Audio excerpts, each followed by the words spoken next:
There we go. 2 times round. Can't have it starting on time, can we? Welcome to Stasis Chat, episode 6. I'm your host, Stubz Gaming. It's been a while since I've hosted a podcast, so let's see how it goes. This week we've got the panel. Welcome to Sentinal 17. He's a new panel member of Stasis Chat. Welcome, Sentinel. How are you doing since the announcement? It was good of you to come on board. Thanks, Stubbs. I appreciate it. I'm glad to be a panel member of Stasis. Looking forward to growing our channel very much. Yeah, it's exciting. It's also a Friendly Pest. Welcome and thanks for joining the crew at Stasis Chat. It'll be fun. Journey. Happy to be here. Thanks for having me. Yeah, it's good to hear. It is. It's. I'm nervous. I've not hosted a podcast in about a month. It should go well. You'll be fine. Expectations are low. And BMG. Well, spooky BMG. How you doing? Oh, happy Halloween, everybody! Yes, it's great to be back. It just feels like forever since we were last on a show, but it's great to have Stubz hosting. I know it's been a while, but I'm looking forward again. Thanks, Sentinel. Thanks, Friendly Pest, for joining. It's an honor to have you as a part of this, and we can all move forward and grow together. It's going to be awesome. Yeah, so welcome to UK Daz Wrestling Chat. Masuko, thanks for popping over. Anime Raz is in the chat. Good to see you, mate. I'll do it. I'll still do it. A friendly Pest is also in there, and Sentinel and BMG. But yes, I've got some fun topics tonight. There's loads happened since I've last podcasted, or it seems like it has. So, CD Projekt Red has announced that the original Witcher 1 game is being they're remastering the Witcher number 1, and it would be a fully fledged remake of the original Witcher game. Has entered production, so I'd imagine it's just really early stages. It is, to be honest with that. Have we got any Witcher fans on the panel? Because I've played a bit of Witcher 3, but not much of it. I'll jump in right there. Witcher 3 is probably my second favorite game ever, all time. Just under Red Dead Redemption 2, and that probably depends more on the day. Though I would argue that the DLC was better than the original content for Witcher 3. Okay. And I loved that game. I just recently bought it again on PC because it was on sale, and I'm looking forward to the graphical remaster that's coming to Witcher 3 soon. I love that game. So I never played the first or second one. The notion that they're going to remake the first one is pretty exciting to me. Do you think it's been long enough that it needs it? Obviously, it's an very old game now. Do you think enough time has passed where it's warranted? I feel like it has, because I think I started to play the first one and felt that it was dated enough that I passed on it. So to me, that's a good indication that it's worthy of it. Well, definitely, especially if it's going to be in the Unreal 5 engine, which is great. And hopefully CDPR learn how to use it correctly, because it's a good engine. If you know what you're doing, probably called the Coalition. Doesn't help. I'm joking. Who knows? Wow. Had to get the Coalition in there, didn't they? Yeah, they can help with the RPG elements. Yeah. Anyone else want to jump in on this with the Witcher remaster? I mean, I think it's a good thing, because it's not like, and if there's anyone that likes PlayStation, I apologize, but it's not like The Last of Us Part 1, where you can still play that on your system. I mean, a lot of people haven't played The Witcher 1, and to be honest, a lot of people didn't really become aware of the franchise until probably the third one. That's when it really went mainstream, if you want to use that term. And I think because of The Witcher 3, a lot of people are getting into the whole franchise, and they want to experience all the games in the franchise. And of course, The Witcher 2, you can play it on the Xbox, but you can't play The Witcher 1. And I think them, remastering it, remaking it, I guess it's a remake. I think that's a good move, just because it's going to get a lot of quality of life improvements, and it's going to give the entire franchise as a whole a lot more deserved attention. Yeah, hopefully. I mean, the amount of attention the Witcher franchise gets now. I mean, they've got obviously they originally had the books anyway, but they've got the Witcher Netflix TV show is really popular. I know people are half and half on whether they actually like that or not, but it's in pop culture. It's a highly they'd probably get a lot more sales now for the original game because it's quite a. I'd say Witcher. I might be wrong. Is it part of pop culture now? It's that big. Yeah, I It mean, must probably. be. Yeah. I mean, Pest had said he plays Witcher 3, and that's like his second favorite game of all time. And it's like I played Witcher 3, and it wasn't. I'm gonna say it wasn't for me, but I'm also gonna say that it was a very well made game. And even for someone who doesn't follow the franchise, I still feel like it's an important part of pop culture, if not gaming. And I kind of feel, especially going forward, because they want a fourth Witcher game and they're already working on it. And so remastering the first one is a really good move because it gives people the ability to have a strong brand with all games available. Yeah, you've got some good points there, but I think with them, it's very odd for a studio to announce so many projects. But I have heard people say that this thing about because they've announced so many projects, and I do agree with them. It could have something to do with CDPR trying to boost the stock price of the company again with all the new games coming out because they took a heavy hit because of the leadership. Because the leadership wanted to get Cyberpunk out the door, and it had been in the works for so long, and everyone saw the quality of Witcher 3, and they said, oh, Cyberpunk 2077 is going to be great. And the developers knew that there was a lot of stuff they needed to work on, and leadership wasn't giving them the time that they needed to get all this stuff straight because it had been delayed who knows how many times internally. And it kind of felt like a lot of the goodwill with gamers was damaged, and it feels like remastering the original Witcher and then trying to improve their standing is they're still basically digging themselves out of the hole that was created by the poor release of CD Projekt Red. Or of Cyberpunk 2077, sorry.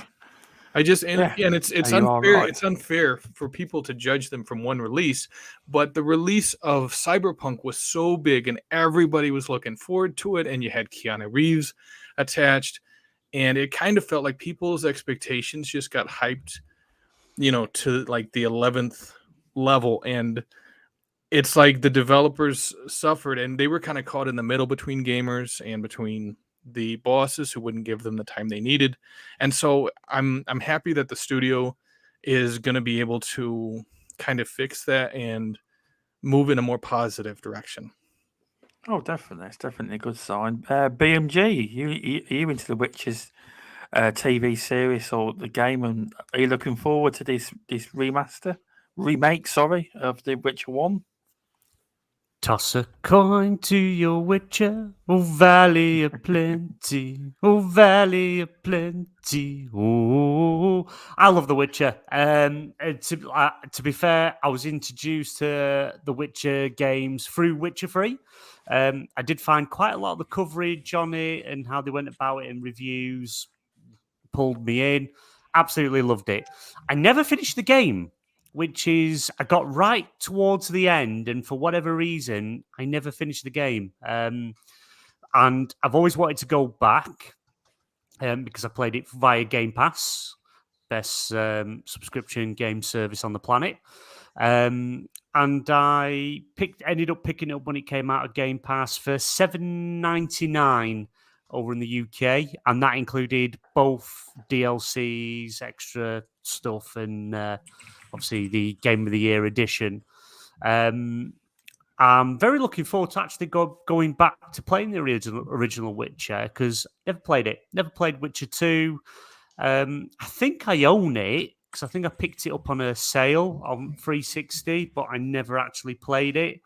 And I do believe the remake is being done by a Polish studio called Fool's Theory, and they're also working alongside some veterans that worked on The Witcher. I'm quite excited to play it. And regards to the TV series, I love it. Henry Cavill, he's a big, huge Witcher fan of the game, the books. Absolutely brilliant in the series, and it's absolutely gutting that he's bowing out after season 3. So we can play Superman. I'd rather see him in The Witcher than Superman, and I'm a huge Superman fan. I've been reading into it, and I don't know if Henry Cavill's happy with how the Witcher TV series is going. I think that it's because he's into the books and the games and everything, isn't he? I'm not entirely sure if he's happy with it, with the way it's going. He has a lot of input. I do believe he has quite a lot of input and creative with the series, because obviously when it was first coming about that they was going to do it, he had a lot of input in it, the direction he wanted to go, the type of character he wanted to play. I just think he's, 3 seasons, he's thought, right, I want to move on to other things. You want to carry it on, you're going to have to carry it on with someone else, because I do believe The Rock came knocking, didn't he? Rock came knocking. Yeah. I've not watched Black Adam yet. If I'm honest, from everything I've heard, I'll wait till it comes to a streaming service. I don't mind buying it, renting it from a streaming service. I'm just not going to go to the cinema to watch it. I believe the Rock's heavily involved in this new DC universe, whatever they're calling it. He's helping them. It makes you wonder, though, the Rock coming back to Henry Cavill, if him getting him back in the door, maybe there's some Superman movies that are now in the works that weren't in the works before. It makes you wonder if that's kind of why he won't be able to do the Witcher anymore. Probably more to it than meets the eye, probably. Yeah, because you look at how Marvel Studios did it, how they signed actors to multiple movie deals. Yeah, they did. But yeah, that's good to hear that you're excited, BMG. That's definitely. I've enjoyed The Witcher, and to be honest, I am going to replay The Witcher 3. There was a leak in the UK, I believe, UK game. I could be wrong. It's either UK game or USA game. Is it GameSpot? What's the major chain called in America? Is it GameSpot? GameStop. Sorry, GameStop. Yeah. I get them mixed up too. It's cool. Yeah, it's rather GameStop in America or Game in the UK. One of them it was leaked on the apparent release date for the Witcher 3 next gen patch as the 9th of December. Seems strange that they would leak it, because do you have to pay for this update? No? Nope. Yeah? Nope. Seems strange they would leak it then. If you own the game, Witcher 3 is a free update, whether you're on the PlayStation 5 or if you're on the Series S or X. And obviously they'll probably have an introduction. The price is going to go up if you're going to buy it for the first time. But yeah, I think it was more of a member of staff seen it on the listings and leaked it. I don't think it was actually, it was an internal leak and it's managed to get out. But yeah, that's because they have said, CD Projekt Red have said it is still coming in this year. And if there is sort of a leak with a retailer that it's coming out 9th of December, so that makes you think there's going to be a physical edition. It kind of, I'm inclined to believe it. No, that's fair enough. It seems legitimate. And welcome to Muppet. Thanks for stopping by, mate. Drop a subscribe if you haven't already. But yeah, thanks for tuning in, everyone. But yes, next we've got some not a big topic, but Hideo Kojima claims that his new game is more like a medium. He was speaking to The Guardian about his up-and-coming projects, and he said, "It's almost like a new medium," Kojima said about one of his up-and-coming games. "If this succeeds, it turns things around, not just in the games industry, but in the movie industry as well." He always says quite, obviously our good friend Luke Steele would be bigging us up in the chat for this, but as he was a big fan of Death Stranding, but he definitely does things differently, doesn't he? he definitely is a creative. He really does what his vision is, and it's like he isn't afraid to take risks where many top tier developers are. He's not, which is good for a developer. I just thought I'd give it a mention. It's a new medium for gaming and movies. That's very interesting. You know, I if don't I'm know not what he's mistaken, thinking. he made the same claims about Death Stranding, didn't he, before Yes. it came out? Exactly. Oh, did he? And it really, I mean, it has some unique elements, but new medium or new genre is kind of strong. He's creative in a way that's simple, but people seem to find it kind of profound, right? It's unique in that regard because he finds great meaning in simple things and names and characters' names and that kind of stuff. I am glad that he exists as a developer because he creates stuff that other people do not create. I wouldn't argue that it's super profound or powerful, but it is interesting and different in a space, and his name lets him sell it. So Yeah. I'm always glad to hear that he's working on something, even if to this day I probably haven't really resonated with anything he's made. I would argue Phantom Pain's probably my favorite game he's made so far that I've played. And I kind of played a little bit of Death Stranding and sort of bounced off of it, even though I'll probably revisit it because I do feel it's my kind of game, that kind of travel and think and carry things. There's almost a meditation to its flow, and there's an absurdity to its writing that I'm not sure is intentional. But yeah, interesting. I feel how Friendly Pest does, like how a lot of the games. I mean, some people love them, and for the most part, I'm just kind of like, I get why people like them, and it's great that he makes different games. But the Phantom Pain also my favorite game that he was ever attached to, and I kind of feel like all the success he had with Konami kind of put him in the position now where he can take these risks. And even if like how Death Stranding didn't really resonate with a lot of people, it did with some, maybe half the gamers. But it feels like all those past successes have given him more leeway to make new types of experiences, or try at least. Yeah, it's I'd say Kojima's kind of got literally he could go anywhere, make anything he wants, and literally just have money put in front of him, do what you want. No one's ever going to tell him what he can and can't do anymore. With this succession of the Metal Gear Solid series, it would have been cool to see the Silent Hill game. I'm gutted that we're not going to get that now. PT demo is still absolutely awesome and very rare to get a hold of. But yeah, it's going to be interesting because I think this is, if I remember rightly, it was a couple of months ago that the game is working on about two projects currently. One is looking like Death Stranding 2, and then the other one that was sort of leaked called Overdose, which is... Now, is that the one that he's working with Xbox for? I believe so. That's the cloud-based game. Because there was a good interview with on the Same Brain podcast today, and he briefly mentioned that he's been going over to visit Hideo Kojima here and there, and he's been going over to Japan. Obviously, he won't mention what he's gone to see, but that very well may be it. Yeah, and if anyone hasn't actually seen that interview, I highly recommend going watching it. It's full of timestamps and everything's literally detailed if there's certain things you want to look at.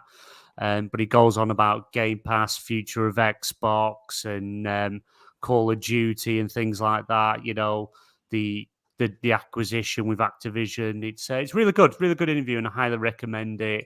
But yeah, he's going to keep that connection with Kojima, personal connection, as close as possible. Because obviously they're going to want to work with him again in the future. They're literally going to let him build what he wants.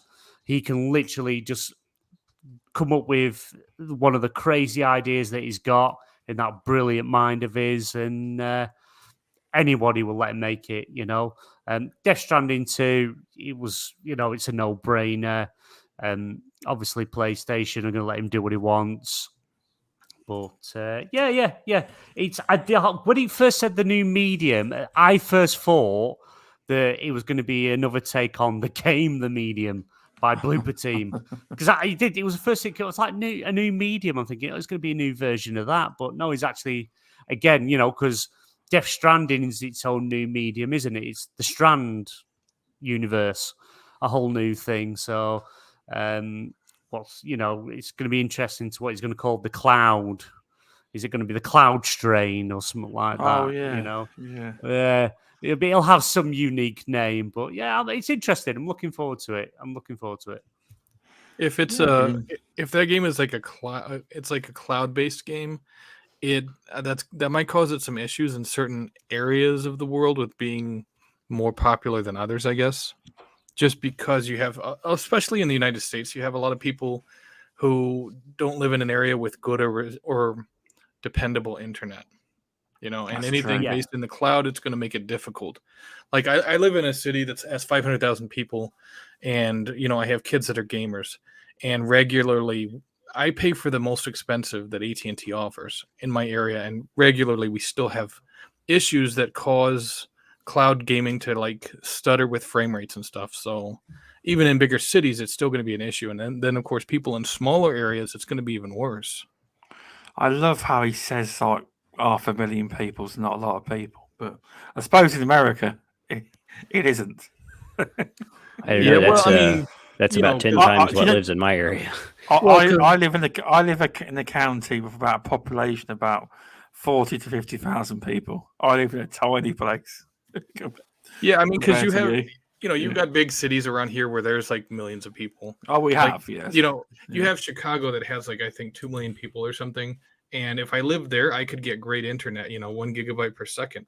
But these big internet companies just don't want to invest in the more remote areas, or unless you're living in a big city. So cloud gaming is difficult for people that don't live near big cities. Yeah, it is a thing. What is your internet speed currently, Sentinel? What do you get at the moment? Well, I pay AT&T for 100 megabytes per second, but most of the time I'm lucky if it gets 85 megabytes per second. Do you have to pay a fee to receive the actual speed you're paying for? I've heard about this. It's a plan, and it's like thankfully right now there's no like net neutrality, I guess, is still going on, so they can't basically. Oh, good. Because in the United States, you know how it is with net neutrality, and we got two political parties fighting over that. So net neutrality basically means if I'm gaming more, then AT&T can charge me more. Or if net neutrality was done away with. But if net neutrality is there, then it doesn't matter how much I game or my kids game or how much we download. They can't throttle my stuff, which is nice. Did I miss that? Because I was under the belief that with in America, net neutrality was scrapped. It's gone. As far as I know, I mean, it's still around, I guess. The current administration might have it in place. It's tied to the two different political parties. They always fight over it. And the gamers are stuck in the middle, and we suffer. So, Okay, it's good to hear that they're not. Yeah, I thought it was completely gone. That's good to hear it's not. As far as I know, it's not gone because I mean, it's not gone right now. I think it was gone a couple years ago. Oh, okay. And again, it goes with the different political parties. You know how that goes. Yeah, definitely. Yeah, no, that was a good topic. I've got a topic that Sentinel put forward. It's basically about Games with Gold because it seems that every month or every other month people just moan about Games with Gold. This is what Sentinel's put. I think Games with Gold topic would be good because a lot of people feel as if Games with Gold has run its course and should be done away with entirely. So what's the panel's thought on it? Because this month's games have also had the same reaction. Any thoughts on it? Whoever can jump in.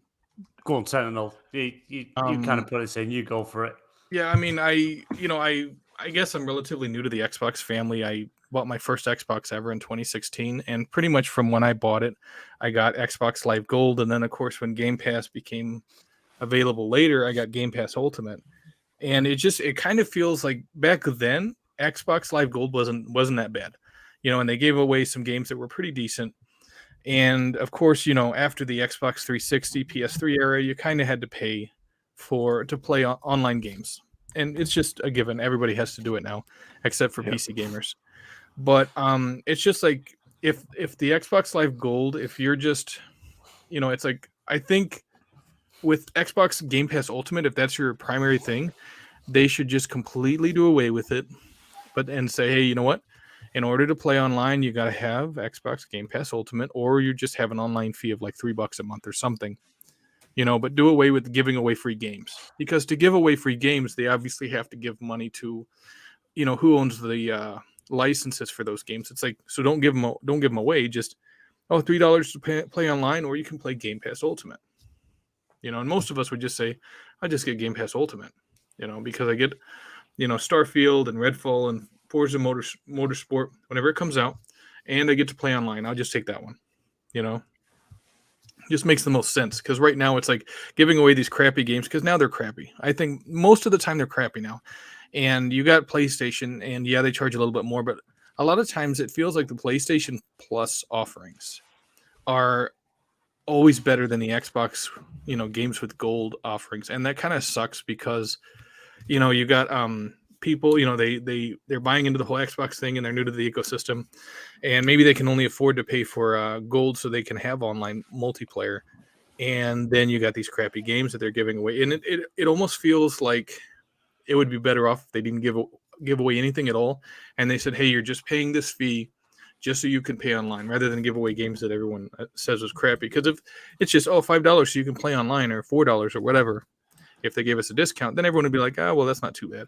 But it feels like it's like people associate the games they're giving away with the service they're having to pay for, and a lot of people don't even want to touch these games.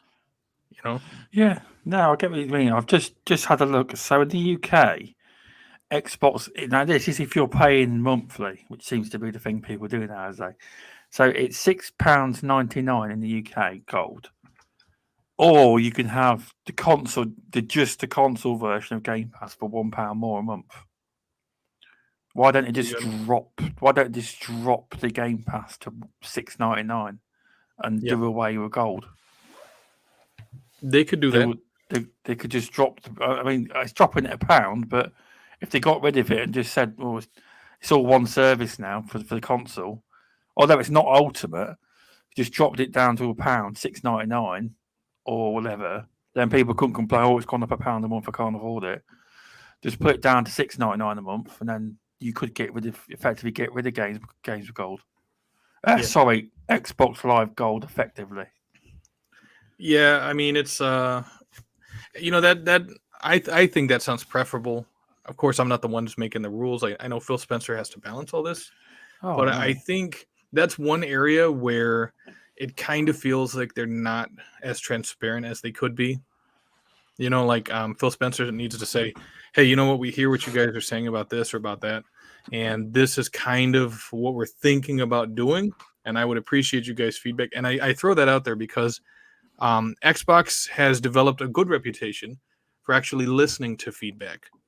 And I think if they threw that out there and said, hey, we're thinking about this, but we'd like to get you guys' opinion on this, once they got the people's opinion, then he could run back to the Microsoft head guy. And, if he needed to clear it with them and say, hey, this is, the general consensus of what people are thinking.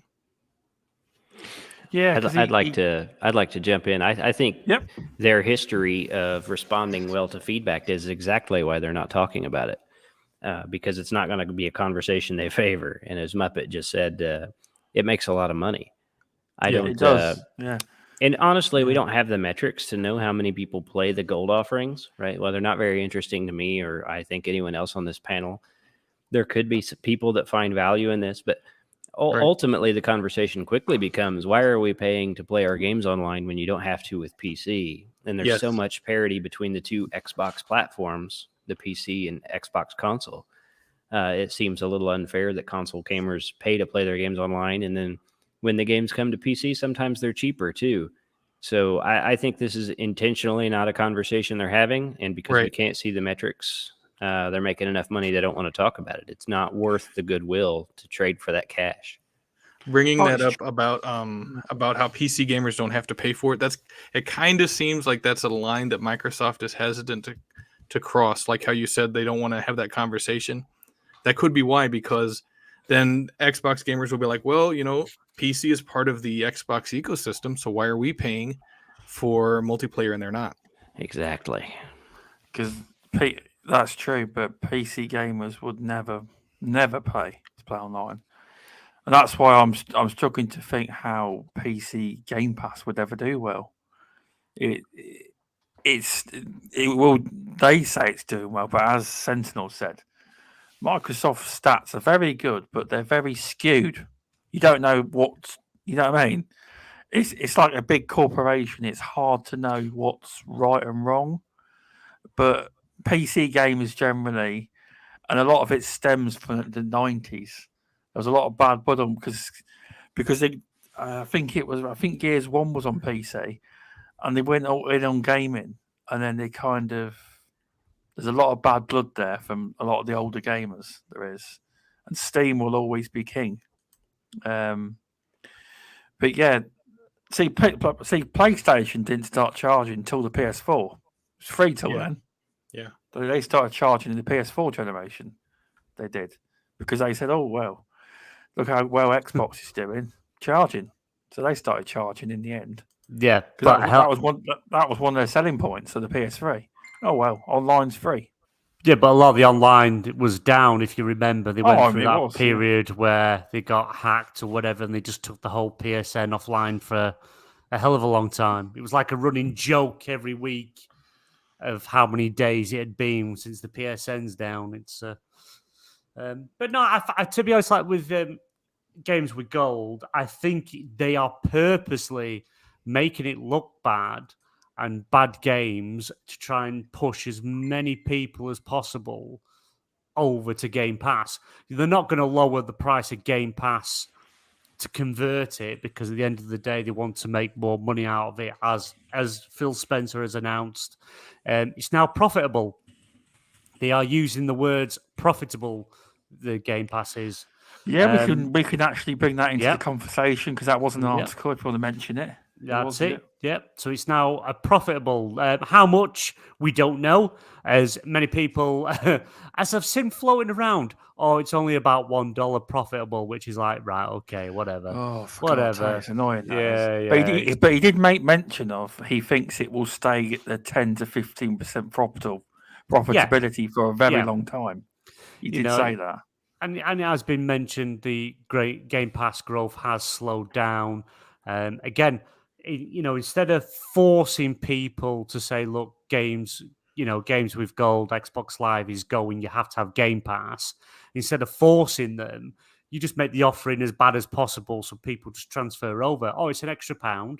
Oh, I might as well upgrade to it and get access to everything. It's like they want to push people to it without forcing them on it. Like, they tried upping the price last year, Game Pass to, or was it this year? Early this year, late last year? It was putting the price of Xbox Live up and everyone just literally kicked off and they reversed it. Yeah.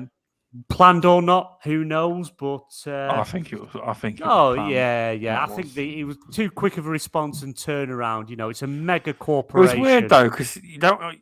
All the Xbox execs are always retweeting and tweeting, but during that period, all their accounts went silent. Yeah. Wait, are you guys suggesting that price increase for gold was intentional so that they could respond to feedback? Yeah. Dun, No, dun, dun. no. It looked great. Yeah, I agree with that. We're listening to you. We're listening. Didn't happen. They were quiet because they were waiting for the outcry, and then they could pivot if they needed to.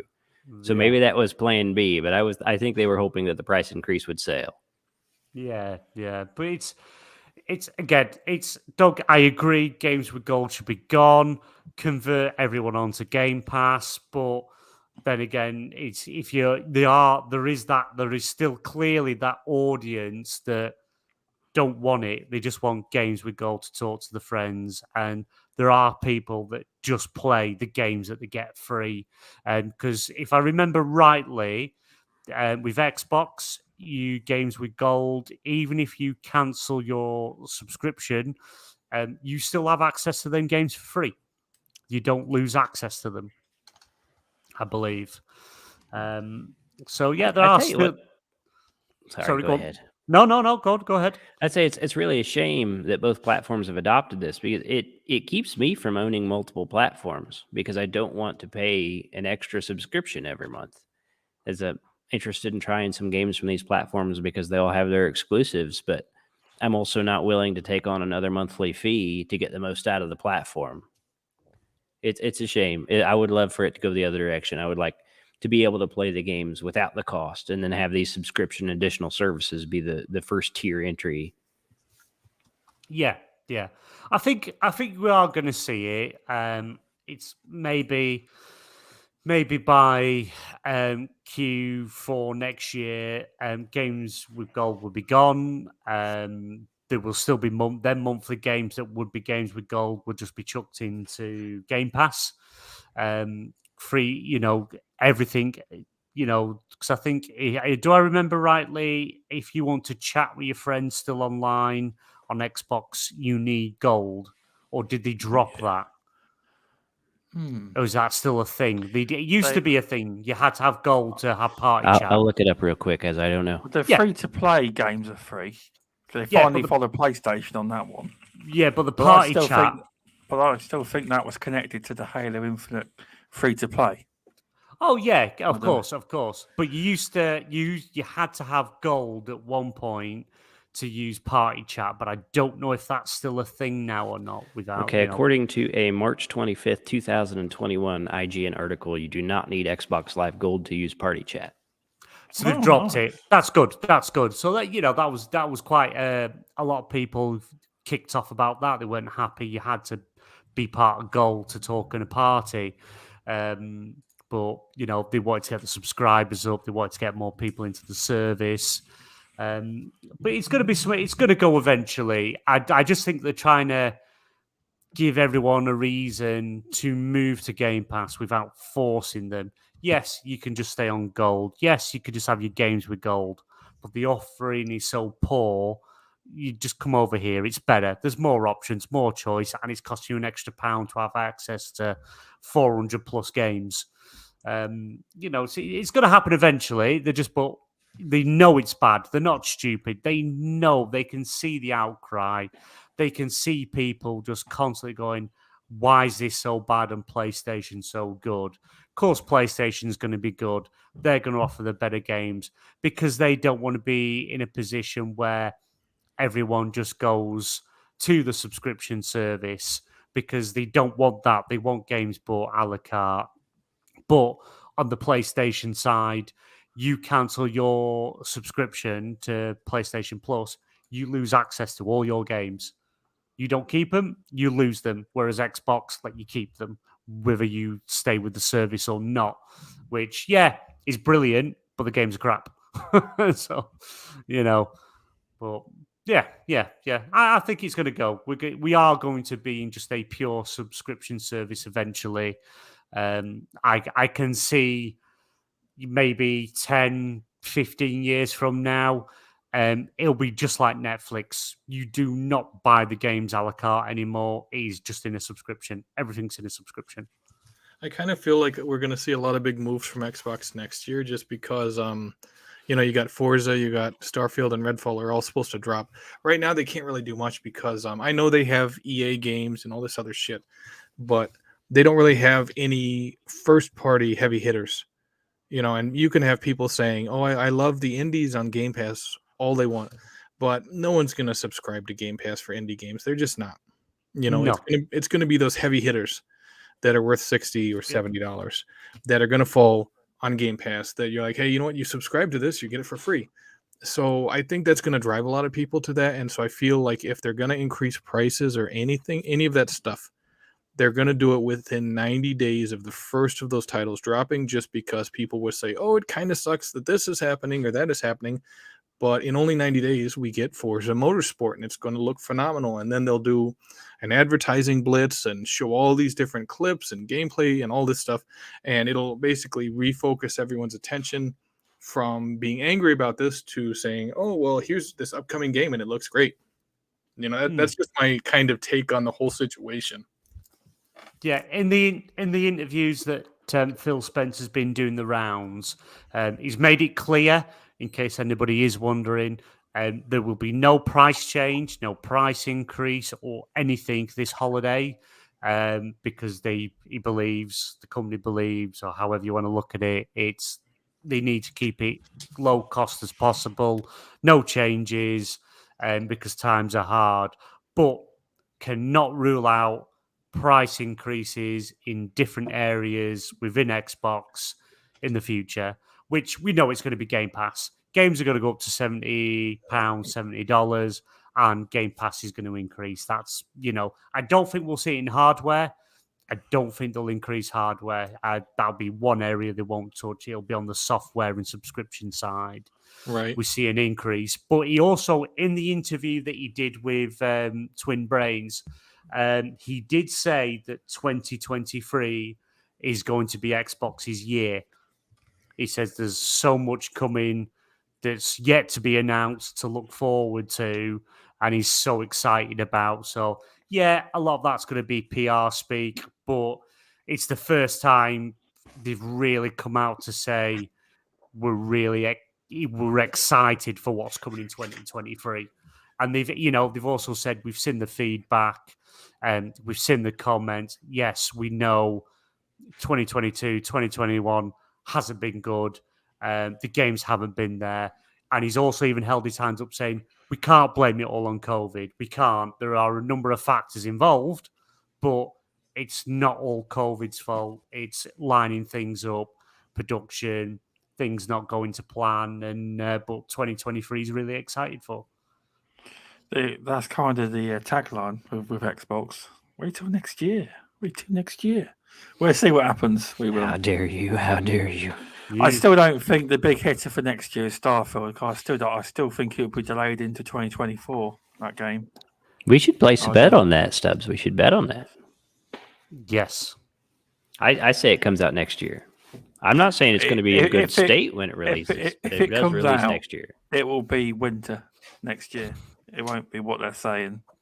It won't. But you need a big hitter for the end of the year. Yeah, but is that winter because Bethesda like to release big games in November into the winter time, or because we've got to remember I think now, you need a big game time. for you need a big game for your winter release. That's my theory. That's when Halo Infinite's co-op will finally come out. Oh, that's meant to be due out in 8 days. We'll see. Officially, I'll believe it when I can play it at this point. Yeah. But no, there's Forza Motorsport. There's maybe quite a few games coming out, so it might be their year, but you shouldn't go on the mic saying it'll be a big year and all that. What if it all goes to pot? Do you know what I mean? That's the thing. You know. If you watch the interview, his actual PR, his PR team, he says it in the interview. His PR team are sat behind them, behind the cameras. Yeah, he just comes across that he's confident that what they've got coming in 2023 is coming. I hope it's all coming. I can't wait for it. It'll be good. It will be. As Muppet has said, have Sony got much slated for next year? To be honest, they've kind of been fairly quiet. They had the last actual showcase, which they showed very slight teaser of Spider-Man 2. They showed the teaser Wolverine, and they also shot a teaser PSVR 2. But since then, they've gone fairly quiet, and that's because their biggest hit this year is coming out in 9 days' time, which is God of War, Ragnarok. But after that, they're going to have to do something. They're going to have to talk about what's coming, how far out roughly it is. And we should start hopefully seeing December the build-up to PlayStation VR 2, which I believe, if the rumours are true, we're looking around late March 2023 for VR2. They're in mass production at the moment, getting stuff together. So Yeah, it'll be interesting. I'm very interested in it. I'm looking forward to getting back into VR. It's been a while. And I did enjoy my time, but with PlayStation VR, you couldn't play long periods of time because it I just would hurt. I would your eyes. say the reason why PlayStation haven't said it. I mean, to be honest, if you've got a big heavy hitter game coming out that's going to dominate the rest of the year, you don't really need to talk about it. The reason that Xbox is talking about next year so much is they've got nothing to give you. It's simple as that. There isn't nothing big out coming. middle of November. Yeah, by, but it's not Activision. what they wanted. You know what I mean? But Yeah. I think it's fine. You don't have to keep telling people what's coming the whole time. They have got games coming. They have got them. There is games coming. But it's You not don't have just to for keep consumers, though. Yeah. It's investors as well. These big companies have investors, and they want to know what's coming. They probably do know what's coming behind the doors. Well, yeah, but if you're a public traded company, a lot of these investors only know what's coming via these investment meetings and things like that, because obviously they've got, the everyday lives in other businesses. So it's more, I would say it's more to try and line up what's coming in the future and what's near future and things like that. So for investor type, same with I thought with CD Projekt Red, when they kind of gave us a roadmap of the games coming over the next 6+ years. I think that was more aimed at to get more investment than anything else, and as well as current investors. Because people used to moan about PlayStation because they used to give you nearly a 10-year roadmap, and they've all moaned about it. I mean, and now they don't say a lot now. No, we are. I do believe PlayStation are changing. I think the way they do things and the way the business practices and things are very slowly changing. Who would have thought we would have ever had a proper PlayStation subscription service where there's first, second, and third party games in? Yeah, it's not day and date like Game Pass, but it's going to be there eventually. It's going to get round to that. They're just going to try and hold off as long as they can. When you've got the hardcore PlayStation audience happy to pay whatever price PlayStation want to put things at, they'll hold on to that as long as possible. But there will be a point where it'll be, why aren't we just getting this in a subscription service? But I think when that happens and you see PlayStation games in a subscription service, you're going to pay a hell of a lot higher premium price for it than what you are currently. Because the problem is with everyone say, putting games in day and date in Xbox Game Pass. And I know Xbox says it's profitable, but the way PlayStation's looking at it is if you've spent $250 million on a game, you've got to recoup that $250 million before you've even... Do you see? That's the way they're looking at it. Are we going to recoup that in a subscription service? Now, everyone can say Game Pass does it, but you've got to remember Xbox and Microsoft have got a lot of divisions that can put money in there. You see what I mean? They've not got as much money to throw around. That's why PlayStation hesitate. I can't blame them. But you've also got to look at PlayStation. However you look at gaming at the moment, PlayStation is on top of the mountain, so to speak. But the fact that they've pivoted to a subscription service, how they have and the tiers that they offer, they clearly see there is a benefit in it and it makes them money. And they're also know they can see how things are changing and know they have to compete. They know they have to. They know eventually they're going to have to go day and day, and they'll hold off as long as possible. But they wouldn't change a thing if they didn't think they had to. But the fact that that's the way the landscape's going, not just in gaming, music's all streaming now. How many people actually physically go to a shop to buy a CD? It's dwindling. HMV is the biggest physical CD vinyl company in the UK, which did go into administration, has slowly come back, but they're having to offer a lot more different services to try and get people in because they know people just go to Spotify, Apple Music, Google Music. They go because it's streaming. YouTube, you can stream anything you want for free, pretty much. Same with Exactly. your films. Look how many of Netflix when it first came, it was like old films, and then it was new films.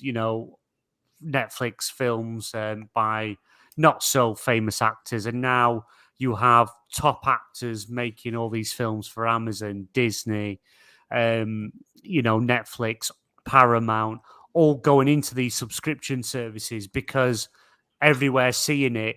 We don't have HBO Max over in the UK. I wish we did because it looks like a brilliant subscription service, but you can get films instead of going to the cinema to watch them. You wait 10, 20 days after cinema release to watch them on the subscription service you're already paying for. So it's every industry just seems to be going in that direction, doing the same thing, and PlayStation are just trying to hold on to the way they do things for as long as possible while making smaller changes because they know eventually they're going to have to pivot the same way. It will come. It will come that day because they are. Although everyone keeps saying PlayStation isn't changing because they're not doing day and date instantly. The day will come, and like I've mentioned before on other podcasts, the Japanese do business very differently to the West. So the Japanese have a way of thinking: you sell games, that's how you make money. The West see Microsoft as always because they had first it was Microsoft 365, and although everyone says, "Oh, Phil was the brainchild of Game Pass," and he probably was, Satya Nadella probably said to him, "Can you do me a game service, a subscription service? I basically want a 365 model, but I want some kind of game service. Can you build me one?" I'm not saying that's what happened, but he was a subscription man. Do you know what I mean? When he's made that company well profitable, Satya Nadella has. I think he probably said to him, with it. "You say?"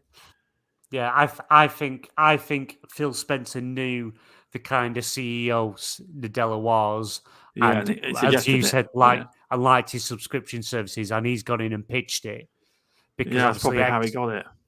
Xbox was on live support. Yeah.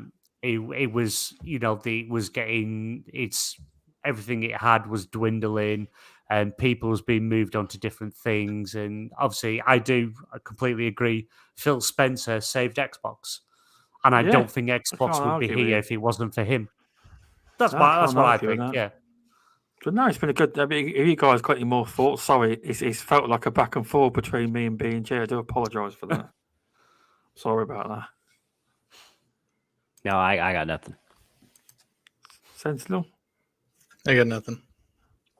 I think we've covered that topic now, haven't we? We'll move on to another one. Do you reckon? But just obviously just on the side of Xbox and going to the VR side of things, we know the Series S and X, I think it's more on the X side, are capable of running VR.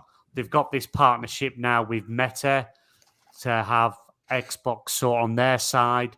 When are we going to see actual headsets, whether it be third party or first? I don't think it's going to be first. I think it's going to be more of a third party thing, actually having these headsets run on these consoles. I am not as confident that will happen this generation.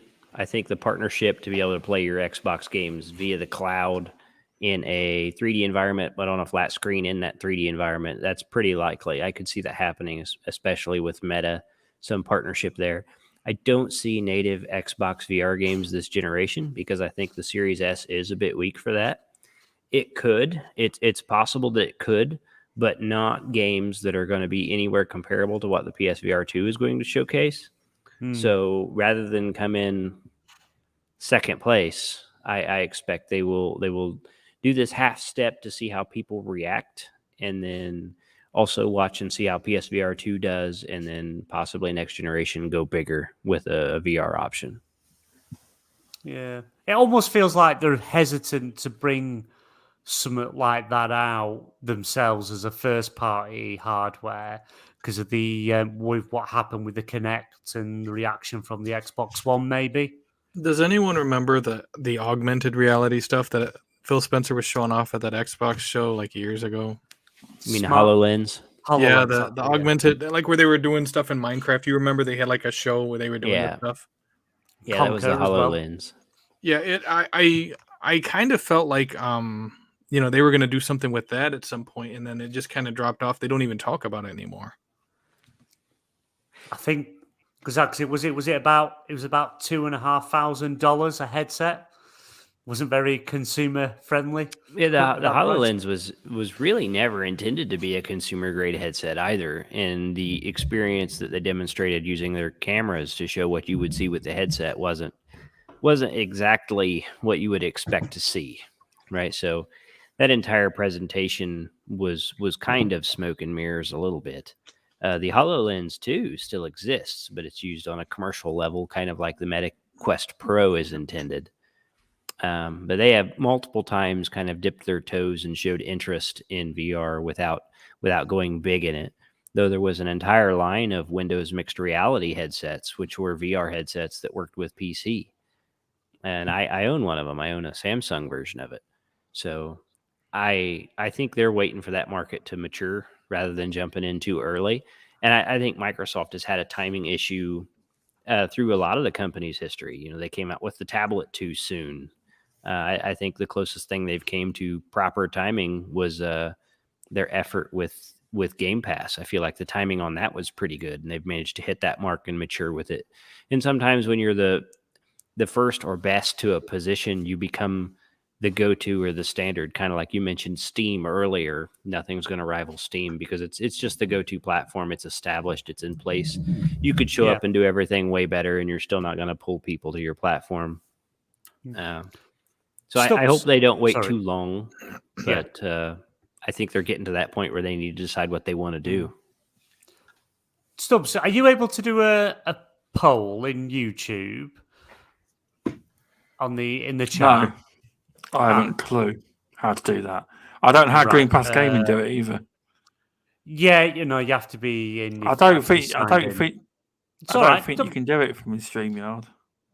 No, you do it on YouTube. I've got YouTube open. It don't matter. It's all right. It's just I'll put the question into chat and we'll just see what comes up. Would you like to see Xbox have its own VR headset or do a partnership with a third-party developer? We'll see what sort of answers we get as we go on. I feel like they have to do a partnership. I don't think the first party option is really an option because if they go this exclusive route, and I think that's such an investment for the return they're going to get, that a partnership would be much cheaper, and they show up with someone else that already has a ton of experience, and then they could bring a headset to their platform and take advantage of all these third party games, and then maybe even develop some of their own exclusive titles. I think that's a viable strategy. I really don't see them going the first party route on it. Yeah, I agree with that. I think third party route would be a better option. But it'd be interesting because it's, Xbox, like Google, like Amazon, and these big multi-trillion-dollar companies, they can afford to just do something, try something. If it doesn't work, just chuck it on the scrap heap. Like Nokia, they spent, hundreds of billions to buy Nokia for, to convert it to the Windows Phone, and it didn't work. Not hundreds of billions. Well, whatever, billions, whatever it was. I think it was a $6 billion mistake. Yeah, I think. Yeah, six billion. But back then, though, it's probably worth a lot more now. Yeah, it would have been. Yeah. Oh, Muppets just put in chat. It was 7.2 billion for Nokia. They tried it, making it part of the Windows Phone, and it didn't work, and they just scrapped it. Scrapped the Windows Phone, scrapped Nokia, and they just got rid of it. So it may be tried for long enough either. No.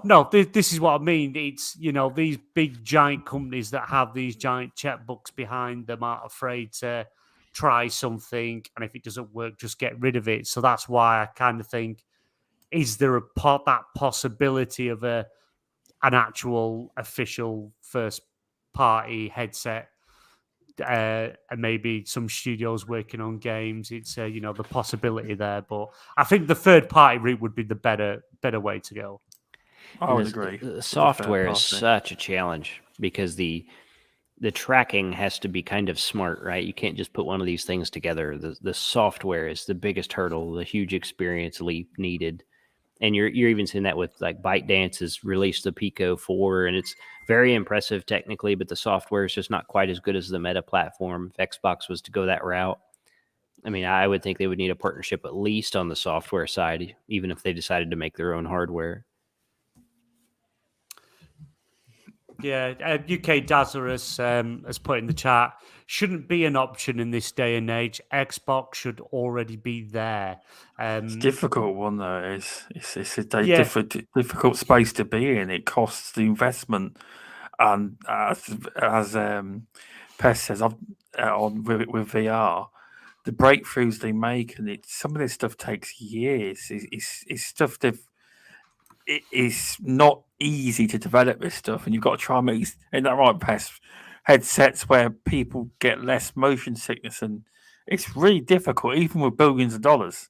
It is. It's not. Oh easy. yeah, I mean the people like not. to talk about the quarterly losses that Meta's having right now for their reality labs. They are dumping money into this because they think this is going to be internet too, right? And they might be right, and they want to be the first ones there and become that Steam of the internet too. But especially with the pass through stuff that the Quest Pro is able to do, and the Quest 2 to a much lesser extent, all of that from a software side is so hard to make. And then I think they're really counting on advancements in the AI and machine learning to help get them there. But it's a expensive race. It is. It is big time, because I remember years ago Google were talking. It was, who was it? I think it was head of gaming for Google, YouTube, Fwiz. He was saying that in Google's opinion, because they were asking about AR and VR, and when will it be the norm, and they reckon that it was 10 to 15 years away, especially in AR. You know, we're at the point where it wouldn't make you sick at all, anybody. Do you know what I mean? It would be just a normal experience. I reckon it was that far away. I don't think that's a thing. I don't know that you can make a headset that won't make someone nauseous. That's true. Yeah, that's a good point. Well, I think that's a biological thing. I think when you move through 3D space in that perspective, your inner ear expects to feel something and it doesn't, and it confuses your body and gives you a reaction. Like some of those Omni treadmills, I don't know if you guys have seen those, like a cat. Yeah, and I've heard people do this. Yeah. I've heard something about also people putting fans in, so your body thinks that your body's moving, so it doesn't make it sick or something. I think the cat VR treadmill, it's an omnidirectional. It's kind of a slide mill. You wear special shoes and your feet kind of slide, and you're in this harness to keep you from falling or tumbling off of it. I guess that's supposed to greatly reduce the nausea because you're walking, and then you expect to move, and your inner ear's okay with it, your stomach's okay with it. But you can build up to that. It takes a very extreme game to upset my stomach anymore, and I was particularly prone to the VR nausea when I started. But it is something you have to build up to. That's fair enough. That is. So. I think with VR, I think a good go-between for a lot of people, and I had mentioned this before, I think the augmented reality thing was actually a good way to go because you can still see what's around you. It's not completely cutting you off, but what it's doing is it's augmenting reality with stuff you would see in a game without cutting off your vision completely to where you are spatially, like in your environment. I think that's a problem for a lot of people with VR is you're completely isolated from where your body is. Your mind and your eyes are telling you you're in one place, but your body realizes it's not in that place. It's actually in the real world, and that's kind of it's caused issues for people before. And I kind of feel like augmented reality would help to negate some of that. It does. It does. The like the Quest Pro, there's some pretty cool demos of what that's doing from an augmented reality perspective, but it's also pretty limited from a game design, right? Like Right. there's only so many things you can do in your living room from a game design, but Yeah. that is true. The Quest Pro does it backwards from kind of how HoloLens did. HoloLens, there was this kind of clear lens in front of your face, and you could see the world around you, and then it overlaid whatever the software wanted you to see on the lens, and you would see it in your environment. Whereas the Quest Pro, it has cameras on the outside, and it's showing you the outside world through those cameras. You can't see through the headset. I see. That's interesting. Yeah, and probably more feasible from a like the brightness necessity to achieve what HoloLens wants to do is probably more doable the route the Quest Pro went. Right. It's all interesting stuff, though. VR is. I will try it one day when I get a PC and that. Because my last experience was the PSVR 1. Not a very good experience, to say the least. I'm not going to let that damage my view on VR, because I've seen a lot of your videos past, and it does look good. It does, but it's all right watching it, but it's trying it, isn't it? It's like when I tried the DualSense controller, it's actually very, very good. It is, but until you try it, you can't experience it. Like, you've got to experience the VR itself, haven't you? It's all right talking about it or watching it. Do you know what I mean? I agree. Yeah, It is. the immersion you get when actually playing is different than watching someone play. It's hard to express the feeling. Exactly. But that was a fun talk. Now I'm going to get on to a topic. I haven't played the full release. I don't believe Pest has played the full release of BMG, but we're going to talk about Call of Duty Modern Warfare 2 that recently released. I will mention there was an article about the way the physical discs were done. Basically, it was either 70 megabyte was on the disc or gigabyte, and you had to download, once you put the disc in, 130 gigabyte patch. Now, that sounds a lot, but if you wanted to just play the campaign, I know someone's got it. As soon as it hits 45 gigabyte, you can play the campaign. And the main question, though, was as well, because obviously Sentinel plays multiplayer a lot. It's basically, I don't think Sentinel's happy that the hardcore mode is being absent from the game. I'll let you roll with this, Sentinel. I'll probably messed it up completely. What you meant? I mean, it's all good. It's just it's like with Modern Warfare, taking on a more realistic approach. And I remember Modern Warfare 2019, I got it, and it had hardcore mode pretty much right away. And I know some people are like, well, hardcore mode is easier. And I'm like, I don't think it's easier because Is that the one where you can't tell who your teammates are? Well, I mean, you have to play it a hell of a lot. Friendly fire. You on. have to watch your fire, number one. Number That's two, it. if you make a remember mistake, you're done. And I know people are like, oh, well, this person is camping or that person is camping. I got a lot of kills taking out campers in the original Modern Warfare because you kind of know where they are and they're camping and they're taking people out. So you have to communicate through the headset with your team, and you're like, hey, he's at the southeast quarter of the map. So I need you to, take pop shots at him while I'm going to run around and flank him. And that's oversimplifying, but that's how you deal with campers. But the whole thing about hardcore is there's no room for error. You can't screw up. You got guys on normal, running and flying through the air and skipping and taking like 50 rounds. I can't even count how many guys in Modern Warfare 2 I'm shooting in the face 3, 4, 5 times and they're still alive. And 1 or 2 well-placed shots and it's killing me and it's pissing me off, But hardcore, there isn't that. I mean, it's like them running through the air, 1, 2, boom, they're down and they're done.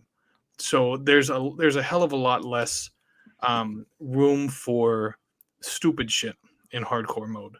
The running and flying and diving through the air and stuff. That stuff does not happen in hardcore. You'll get it has such a zero, I guess, a zero tolerance for bullshit in hardcore, which is what I like. Where you can if you screw up, you're done quick. there's no chance to do crazy stuff and get away with it and still be alive. And I guess that's the biggest thing that kind of irks me about multiplayer is in the regular, you see people doing all kinds of crazy stuff and getting shot, like really getting tore up like 5, 10, 15 rounds and they're still alive.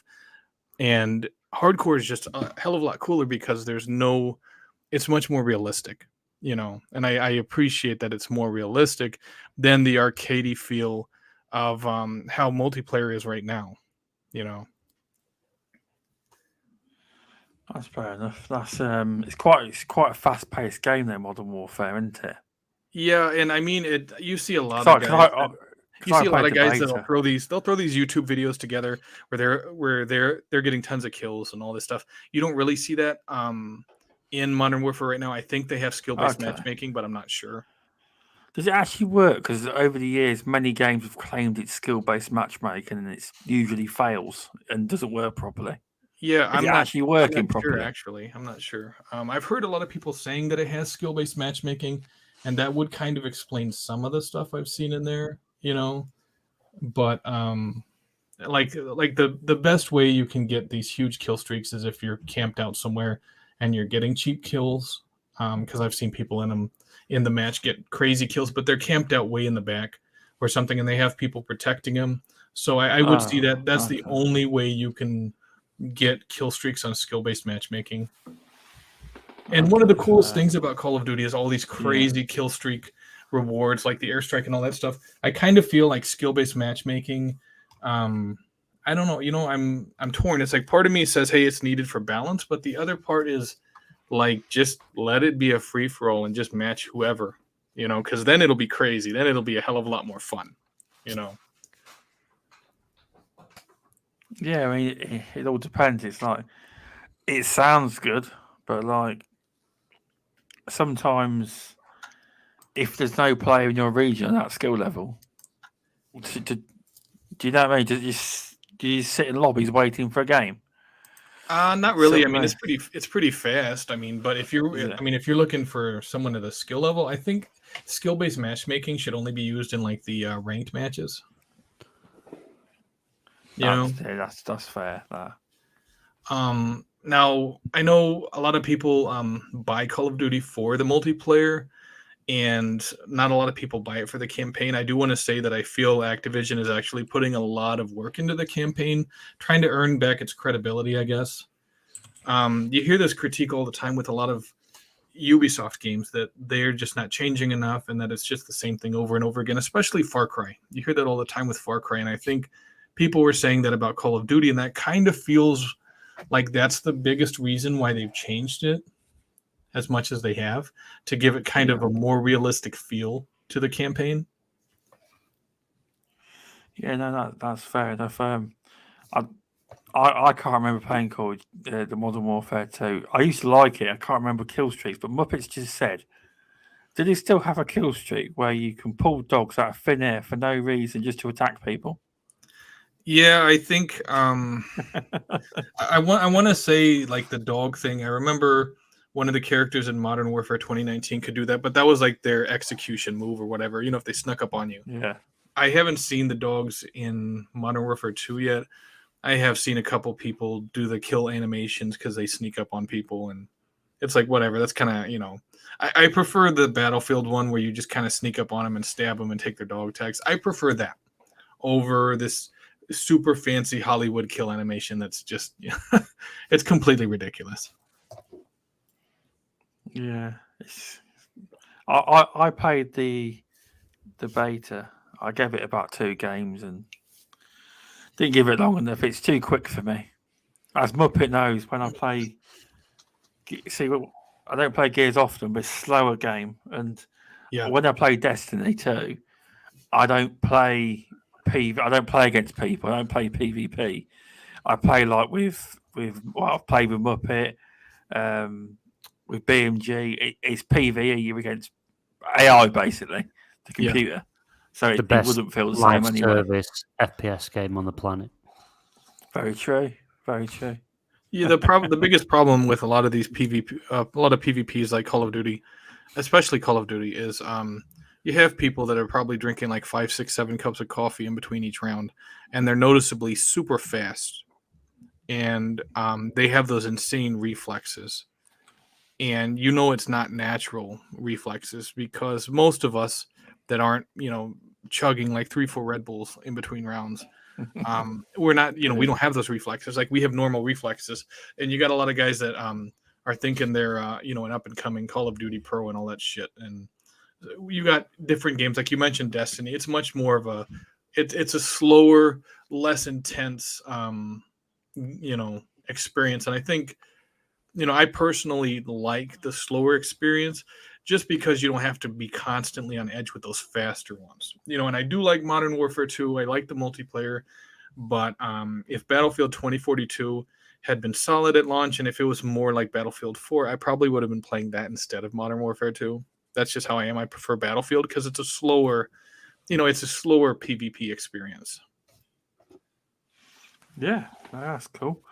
Have you got any thoughts, Friendly Pest? I know you've only played the beta, just like myself. You got any thoughts? I participated in the beta for Modern Warfare 2, and I thought it was fun. The kill times are fast. I thought the weapons felt pretty good. The maps were okay. I'm just too old for the pacing of Call of Duty anymore. It's actually, I'm kind of having the same issue with Halo Infinite on the smaller maps as well. As I don't want to try that hard that much, right? And it's not that I wasn't successful. I had some good rounds, and bringing Halo into this, I played at an Onyx level, but it's being keyed up that hard I can only play 3 or 4 games, and I'm kind of exhausted, right? Yes, So exactly. I sort of prefer, like Sentinel said, I prefer Battlefield, because everything's spread out and the pacing is slower, and you still have really intense encounters, but you also have this downtime where you're moving point to point or planing, and it's kind of why I like the pacing of Battle Royales a little better, is because there's downtime to kind of chill out, and then you ramp up. And I find that more satisfying, and I like the contrast in play style too, from being kind of alert but calm to then playing as frantically as you can. I like that contrast, and that's fun for me. So I passed on Modern Warfare 2 this year. I kind of had talked myself into it, like I was excited to play it, and then after 6 rounds of the beta, I talked myself right back out of it. It's not that I didn't enjoy it. I just don't like being that cranked that much. Yeah, I definitely get that. And it's like I was born in '80, so I'm not like fast as I used to be. And when you start getting in your 30s and then in your 40s, you're just, a lot of those really fast experiences like that, you're just kind of like, it's fine for a little while, but it's not something I want to be doing for hours and hours. Yeah, I get it. It's something when I was young I liked to do. I liked to play super competitive games for hours and hours on end when I was younger, but now I don't have it in me. Yep, definitely agree. No, I don't either. It's something Game Pass did to me when I started to try different kind of games out, more campaign kind of slower games. I just can't be bothered. Like, the beta was so fast paced. I was getting killed left. I was moving, and it's like every time I spawned, I was getting spawn killed, and God, it was so quick. I was like, oh damn, I can't do this. Everybody's so good now too. Like, if you see somebody, you better Just be the on your fact I was game. shit. You know what I mean? It's more like me being crap, but I'm just not used to COD. I thought I'd give beta a go, but I used to play it years ago. It used to be my go-to game. And then the problem is you get into this circle with Call of Duty. A lot of people have it. It's why it sells so well. Like, when you play the multiplayer and you'll go in campers and you won't play it. And what I used to do is buy it every year for, it was 60 quid plus the price. And I'd play it for a couple of days and then I just stopped playing it. So in the end, I broke the cycle and stopped buying it. I did. But I never used to play the campaign. I just played the multiplayer. I did. Last campaign I played was Ghosts. Same. Yeah, it's the last one I bought, last one I played. Well, that's not true, actually. And I did complete it, by the way, people. Shocking news, I know. I think I've bought all of them so far. I waited with Vanguard. I didn't buy that right away. But you know, I bought the Call of Duty games not really so much for the multiplayer, but I bought it for the campaign because it's like if I saw the footage of the campaign and I felt like I could play it more than once, I'd pick it up. You know, just because it does feel like you're in, you know, like a military action movie. But it's like as far as anymore, it's like if I'm not sold on the campaign, it's really hard for me to buy it just for the multiplayer, especially when it's as frantic as it is. You know, it's like the campaign has to be a strong selling point. Well, it's value for money too, especially when they're now $70, 70 quid. You've got to get your full value out of it. Yeah. You have, really. And they tried that one, they didn't know Battlefield. So, sorry, no, not Battlefield. Black Ops 4, they removed the campaign and said that statistics say that no one really plays it. But they took a big hit that year, didn't they? Loads of people protested about buying it because there wasn't a campaign. And they gave it away with certain consoles too. They bundled it with consoles. Oh, did they? Okay. I remember I got a PS4 Pro, and I think it was pretty sure it was the PS4 Pro that was bundled with Black Ops 4. I never played it though. You know, I was still playing Battlefield 3 at the time, or Battlefield 4. I'm sorry. You know, because in Battlefield 4 is still alive and kicking, and you still find, you know, a decent amount of people on there playing. So that's what I was playing when Black Ops 4 came out. But I never played, you know, before Modern Warfare 2019 came out. I didn't really get into the Call of Duty multiplayer. I always stuck with Battlefield.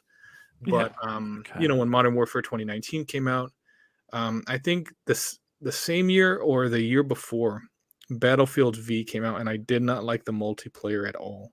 And that I think that's what forced me to go to Modern Warfare 2019. And then, of course, I started playing a lot of multiplayer. Okay. Fair enough. Okay. Any more thoughts, anyone, on this Call of Duty topic? BMG, you got anything?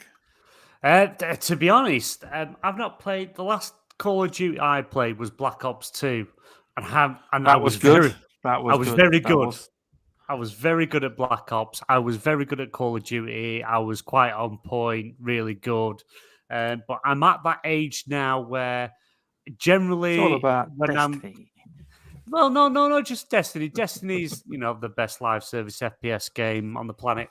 But with Call of Duty, I always found that as I was going around, for whatever reason, I always had to look down at the controller, and I was dead the time I looked back up again. Kids are too quick for me these days. One of my sons, he plays Call of Duty, and like Fortnite in building, he's just so super quick. I can't keep up with that. It's too ahead of me. Yeah, the campaigns, they look spectacular. They look amazing. I've listened to a few reviews on Modern Warfare 2's campaign review, and it seems they've kind of, because a lot of people loved what they were doing in the first Modern Warfare with the like search, breach, and stuff like that, and they've kind of done more of that, but overdone it. So it's gone from being fun and enjoyable to, oh, we're doing this again type thing. I still think I'm going to pick it up. I've said many times on a few different shows now. I am looking forward to playing this game because it's not just a year game. That was always my problem. The game was a year cycle, and that was it. And half the stuff on Xbox you didn't have. So now this is at least a 2-year game with story expansions coming out next year. I am actually more interested in trying it. Not so much for the multiplayer, but for the actual campaign. Yeah, no, that's fair enough. That's good to hear. Story DLC is something new. Sentinel Pest, has this ever been a thing before? I don't believe it has for Call of Duty. I might be wrong. No, not that I know of. I don't remember any story DLC being a thing with Call of Duty. Okay, I didn't think it had. So it's a good thing at least. But wait till everyone sees the price and look at the moan. Hey, it's the same price as a new game. Hey, they're not complaining about Destiny 2 DLC prices. Destiny 2, the best live service, FPS live service game on the planet. The most overpriced DLC. They charge what they charge. All I'll say to you, £20 Pest, $20.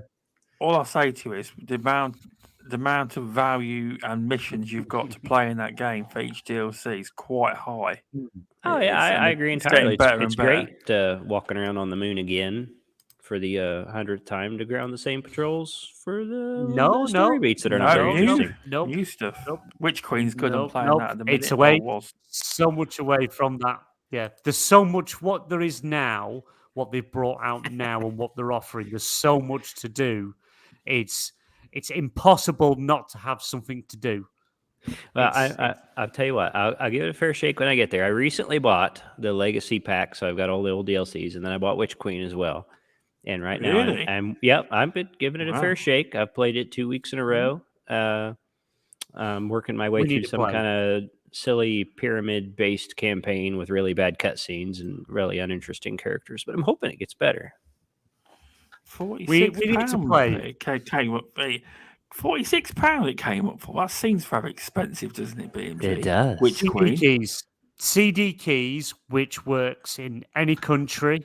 There is so many different offers on all different things with Destiny, as well as other games. I highly recommend checking it out.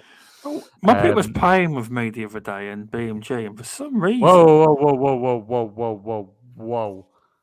We were on playing Witch Queen. Destiny. We were playing Destiny Witch Queen.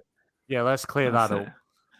Destiny Witch Queen with Muppet, and for some reason, Xbox actually Destiny thought that Muppet owned Witch Queen. He messaged me a week or so ago or something.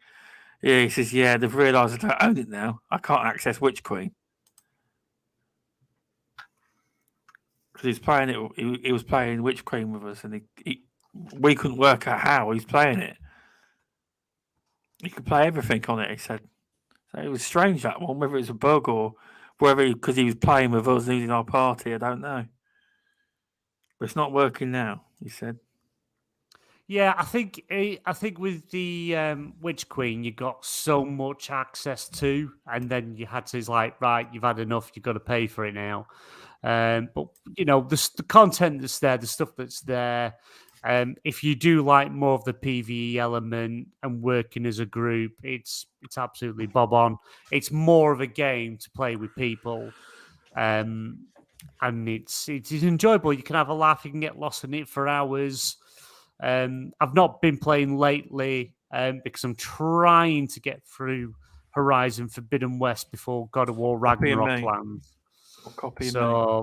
Yeah. Well, I'm playing on a PlayStation 5 though. Yeah, you got the Master Race PlayStation 5 version. To be honest, the haptics they put in it are lazy. It's not. I don't think they're that good personally. There's only like the odd thing that stands out. The only real big difference I think between the consoles is the PlayStation 5 runs it at 60 FPS. Okay. You knock it into 30, it looks like it's just bloody... it's like when the heads turn, it's almost like as the head turns, like slow images of the head turns with it. It's weird. It doesn't look right. You can't play that game without 60 FPS on the PS5. Well, I'm playing it on the PS4 and haven't... Obviously, it's a big graphical upgrade compared to the Horizon Zero Dawn. But I would like to see it on the PS5. I would. I would. But yes. So yeah, that was a good topic. That was. So there was one that caused some controversy with a voice actor over the Bayonetta voice actor. I don't know if I'm saying his name right. Helena Taylor, is that correct? Helena Taylor. Yeah. That's released a load of videos, and she was meant to be the voice actor of Bayonetta 3. She's featured in 1 and 2, And she claimed that Platinum Games were only offered her $4,000 total to do the voice acting for the game. And she was even going as far as just asking people to boycott the game and give it all to charity. Later on, it came out. Well, Bloomberg's not always reliable. It came out by the VGC as well, and it was revealed that actually Platinum Games attempted to hire Taylor for 4-hour sessions between £3,000 to £4,000 per session. So they wanted to do 5 4-hour sessions. That's not bad money. So it would have been about $15,000 to do that. But then again, they didn't actually reveal how many sessions it would have took to complete the entire game. They're just initial sessions. So you could have been talking 30, 40 grand by the time you finished. I mean, I might be wrong because they didn't actually state. They just said they tried to book her for 5 4-hour sessions at £3,000 to £4,000 a piece. Now, there could have been additional sessions on top of that after. So it could have been a lot higher. I don't know what the value of a voice actor is, but I wouldn't call that minimum wage and living on the breadline, would you? But I think she's kind of tanked her career now. I might be wrong how far she went, but what do you guys think? Because it kind of doesn't make sense to me. Like I wouldn't throw my reputation and name on a chopping block with misinformation that was going to be immediately identified as misinformation, right? Yeah. So there does seem to be some confusion there, and honestly, I hesitate to speak from a position of ignorance because I don't know what they expect to make, and it seems like at least partially what she said wasn't true. So I'm kind of going to stay out of this one, but I don't think it's a good look for her, not at least. But again, I hesitate because eventually the truth will come out and we'll know, and I don't see any point to a hot take on it. Well, you are right, because the reason they probably came out was because Nintendo was fund this game, and they subcontract Platinum Games, so Nintendo wouldn't want that kind of stuff going around if it wasn't true.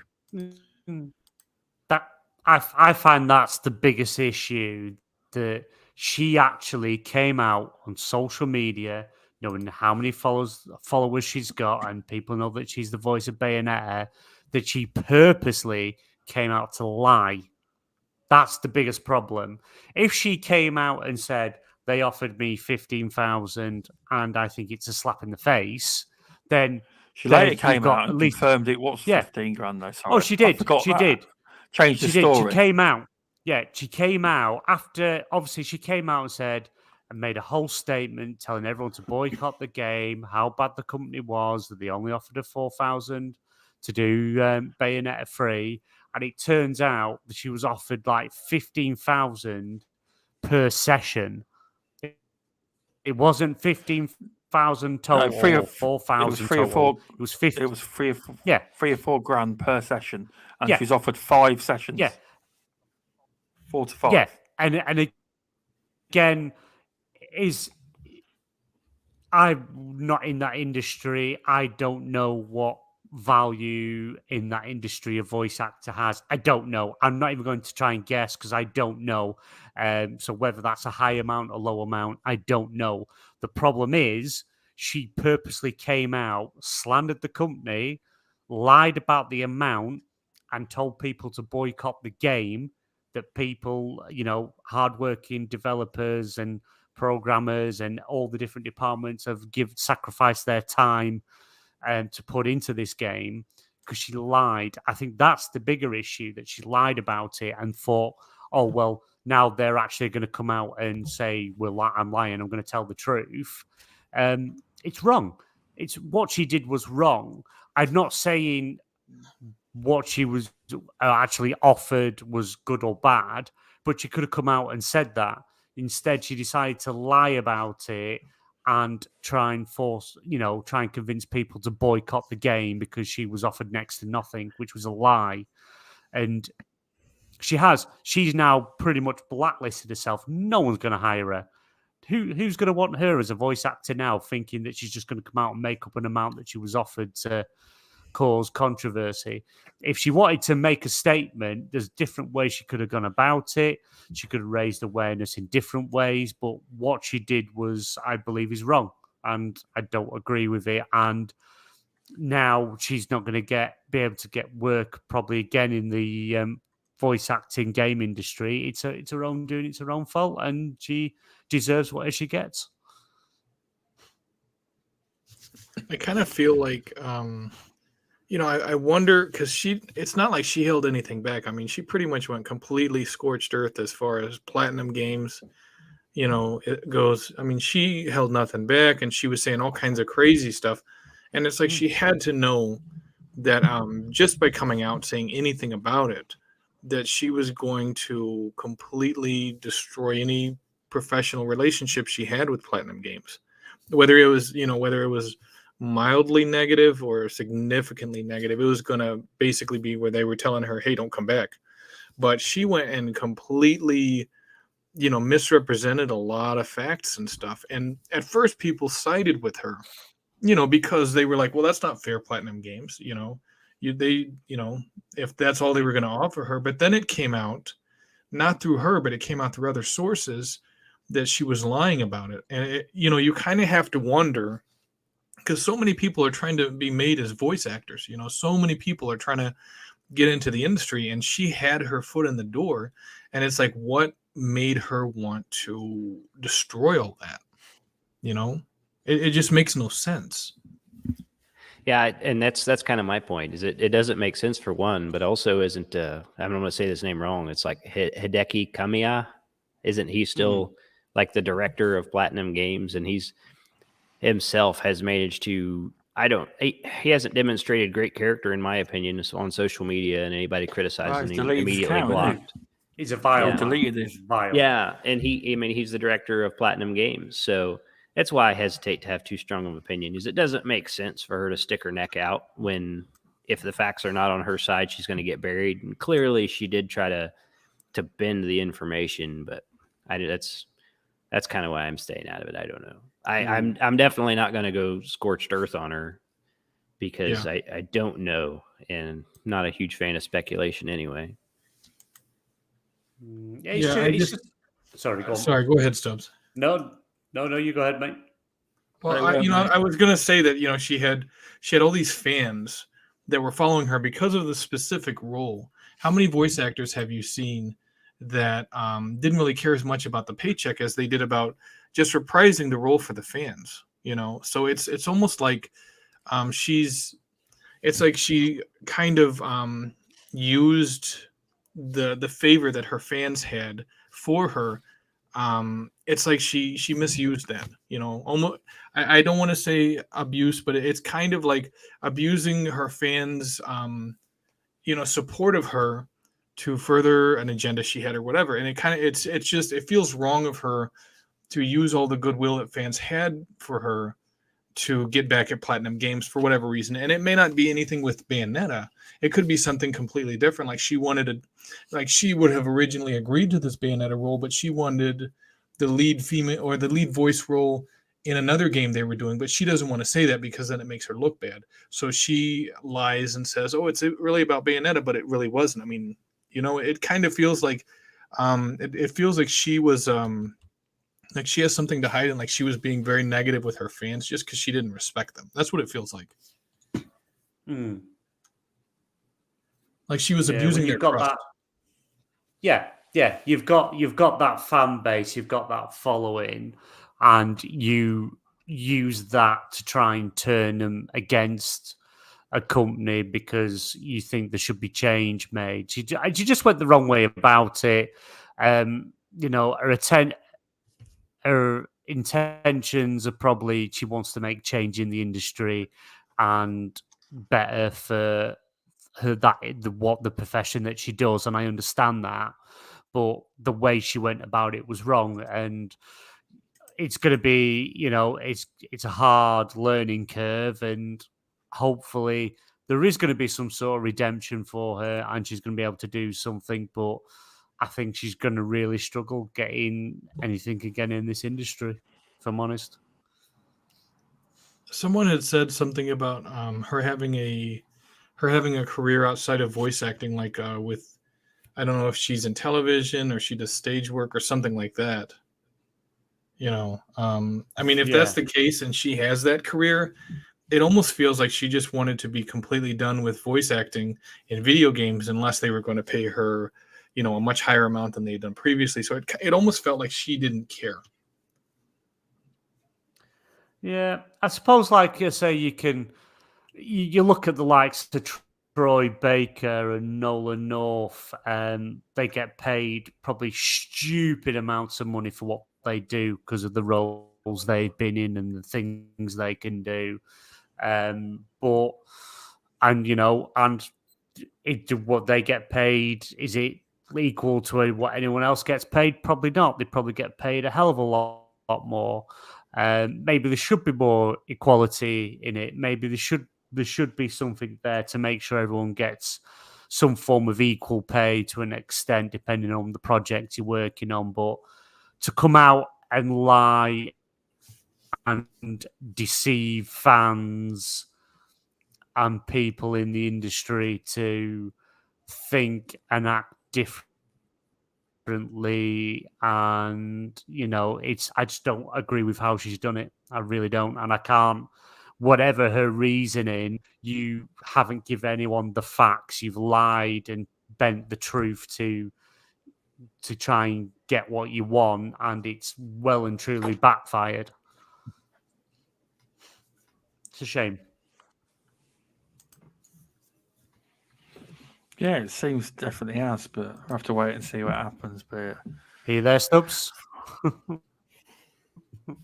I'm here. Yep. It seems that it does seem Fell that asleep. way. It's backfired. No, I am here. I was talking. I think I had a mute button on. But yeah, it's very interesting. I didn't expect that to happen. But she went all in on it on the videos, didn't she? Can anyone hear me? Yeah. Yeah, we can hear you. That's it. Yeah. She's just made it. Yeah, we can hear you. She just went the wrong way about it. Yeah, because you are right. At first, everyone was siding I with can her. sort of understand her intentions and what she was trying to aim at. Definitely, yeah, I did. I was like, that's, I don't understand. But everyone believed her. What, but from the way she spoke and the passion that she had behind what she was saying. Yeah, because at the start, everyone seemed to take her. Everyone believed word for She word. took advantage of that. She did that purposely, and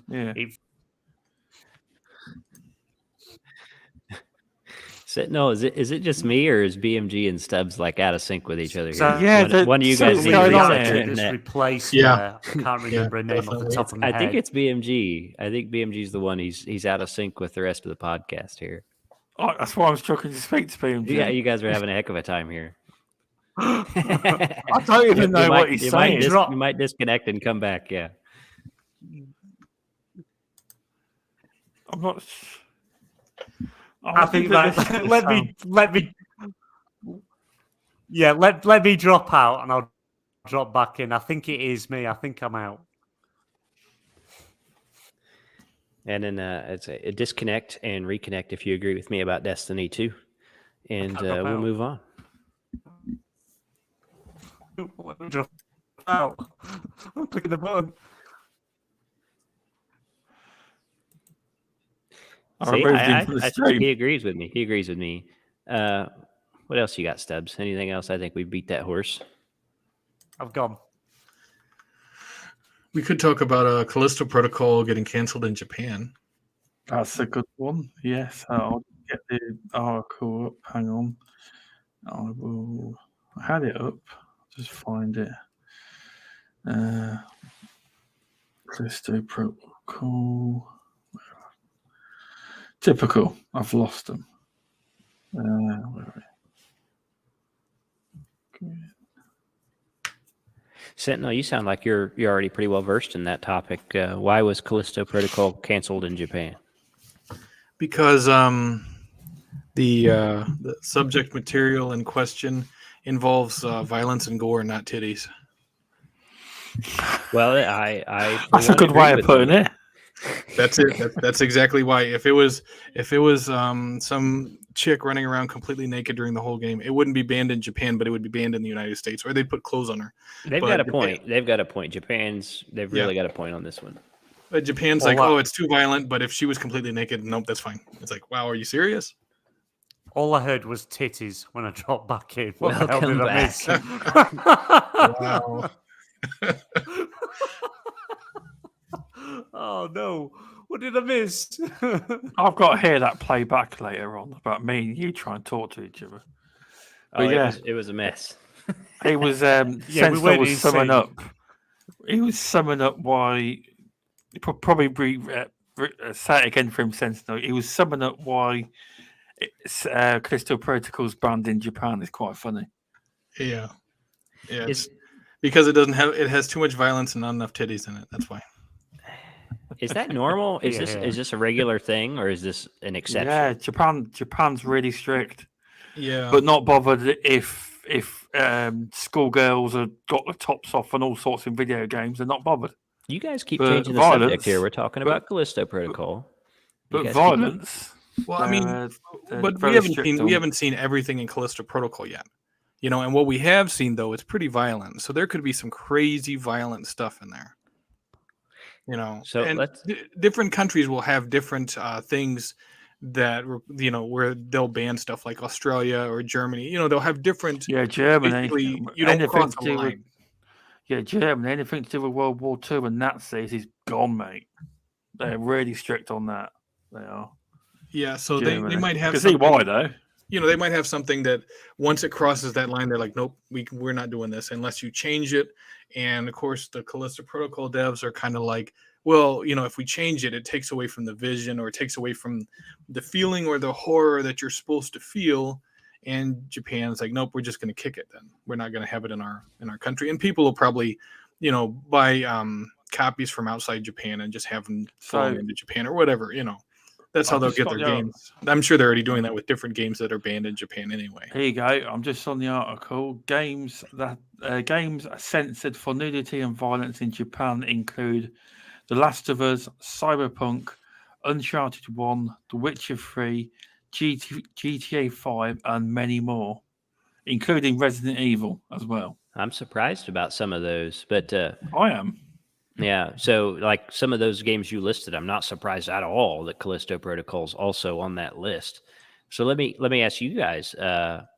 You know, there's a part of me that likes the notion that a dev just create the game they want to create, and people that are interested in it buy it, and people that are not interested don't buy it. But is there a point where you think it's irresponsible for a game to contain certain content and should be censored like this?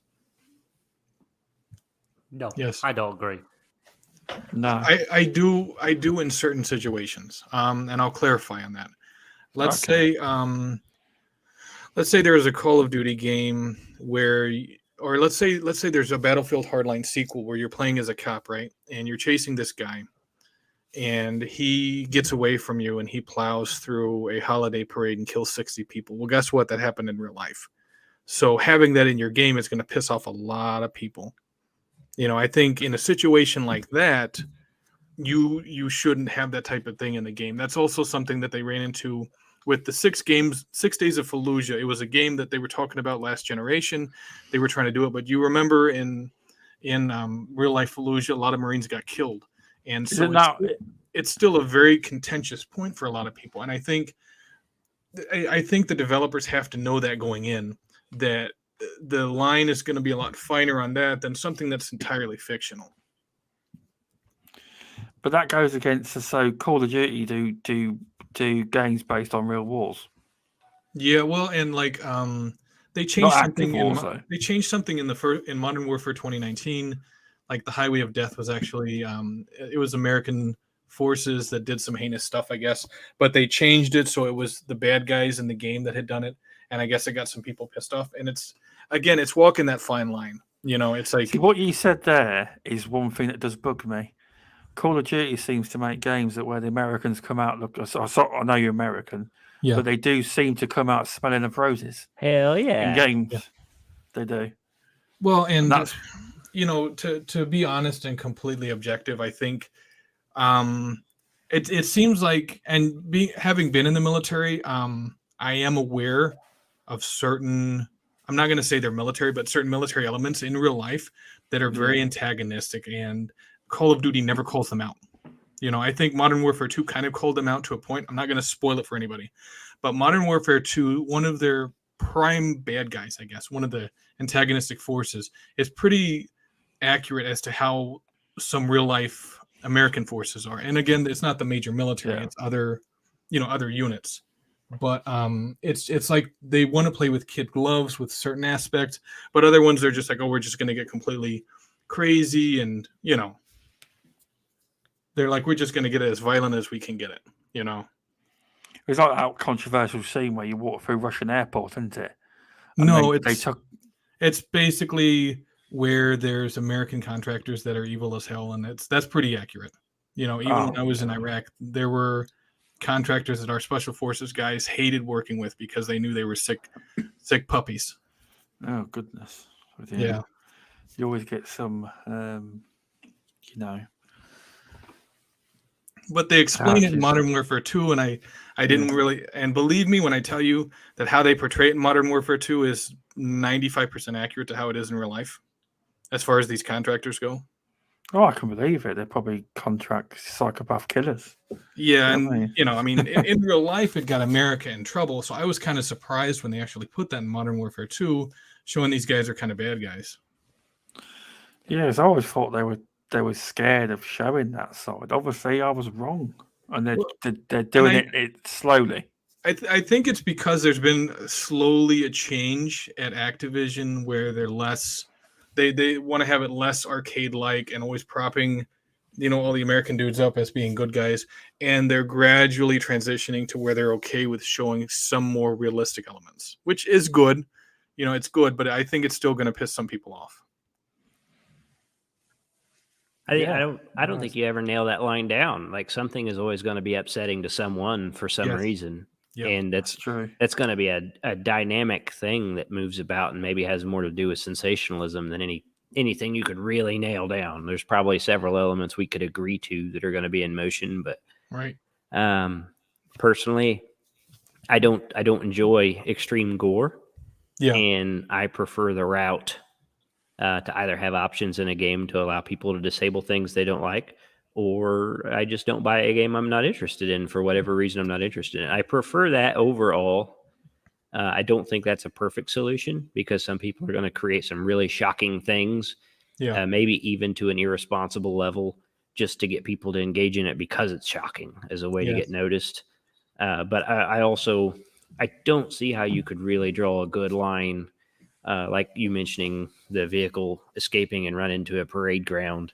Yeah. And that being very upsetting to people that knew it actually happened. But outside of the real event, we see stuff way worse than that in games all the time. Yeah. Right. Like this recent Plague Tale, there's a section where you're walking through just piles of bodies, and it's extremely gory. And I expect that could be pretty upsetting to certain people. But for me, it's just a game. Right. And if it was ever more than that to me and upset me in a way outside of that, then I would probably avoid it for my own mental health, Well, and you remember Spec Ops: The Line had the same type of reaction with a lot of people because they dropped white phosphorus on civilians in the game. Wow, yeah.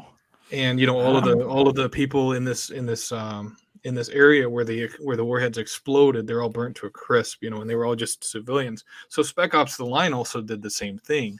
And, whenever it first released, a lot of people were talking about that as well.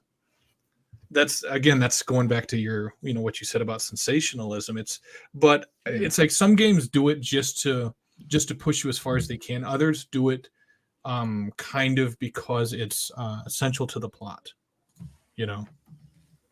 And I wonder with Callisto Protocol if some of that was essential to the plot, or if it's just the developers wanting to see how much, gore and violence and really, grotesque stuff they could put in the game just to see, just because they want the experience to be as violent and horrific as possible.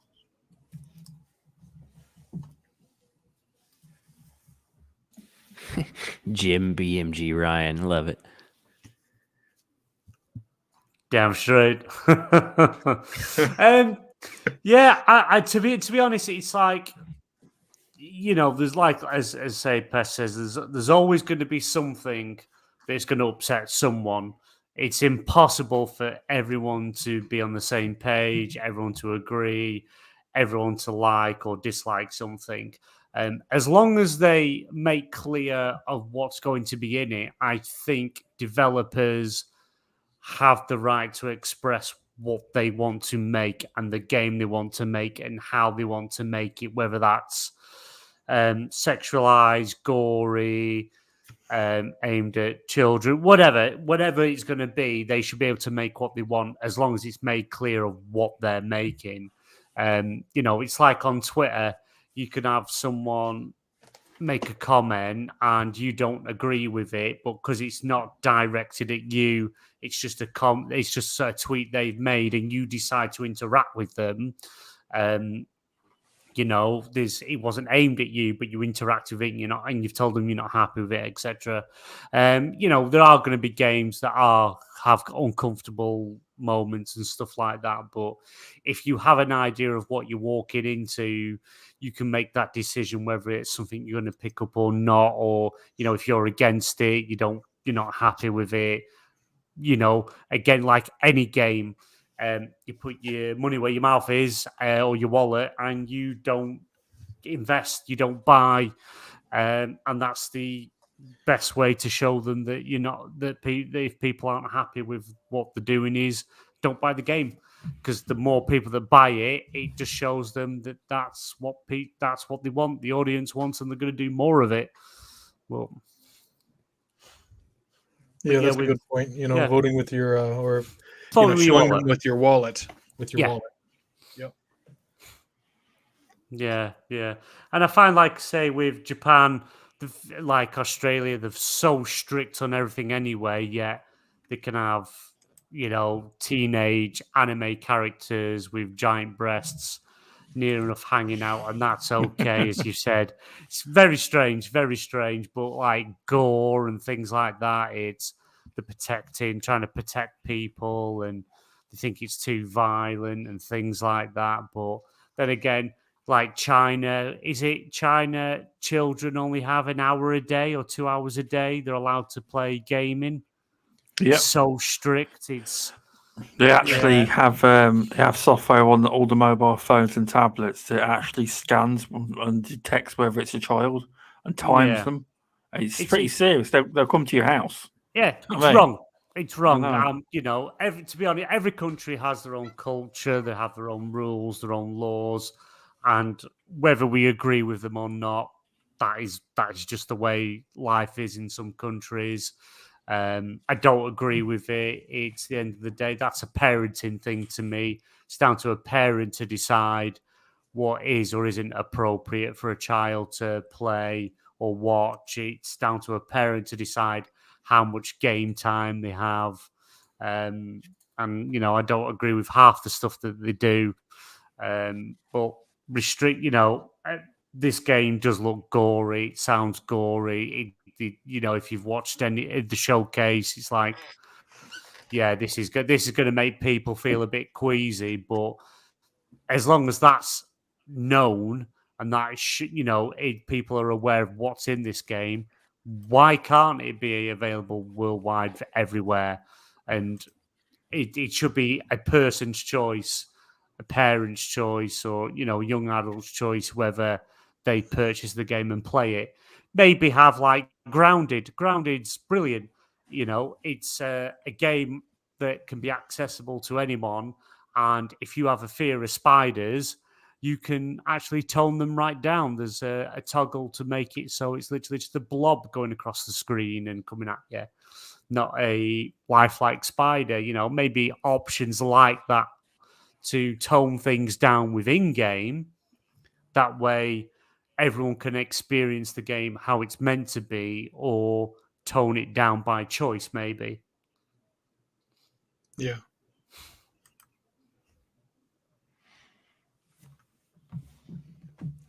Yeah.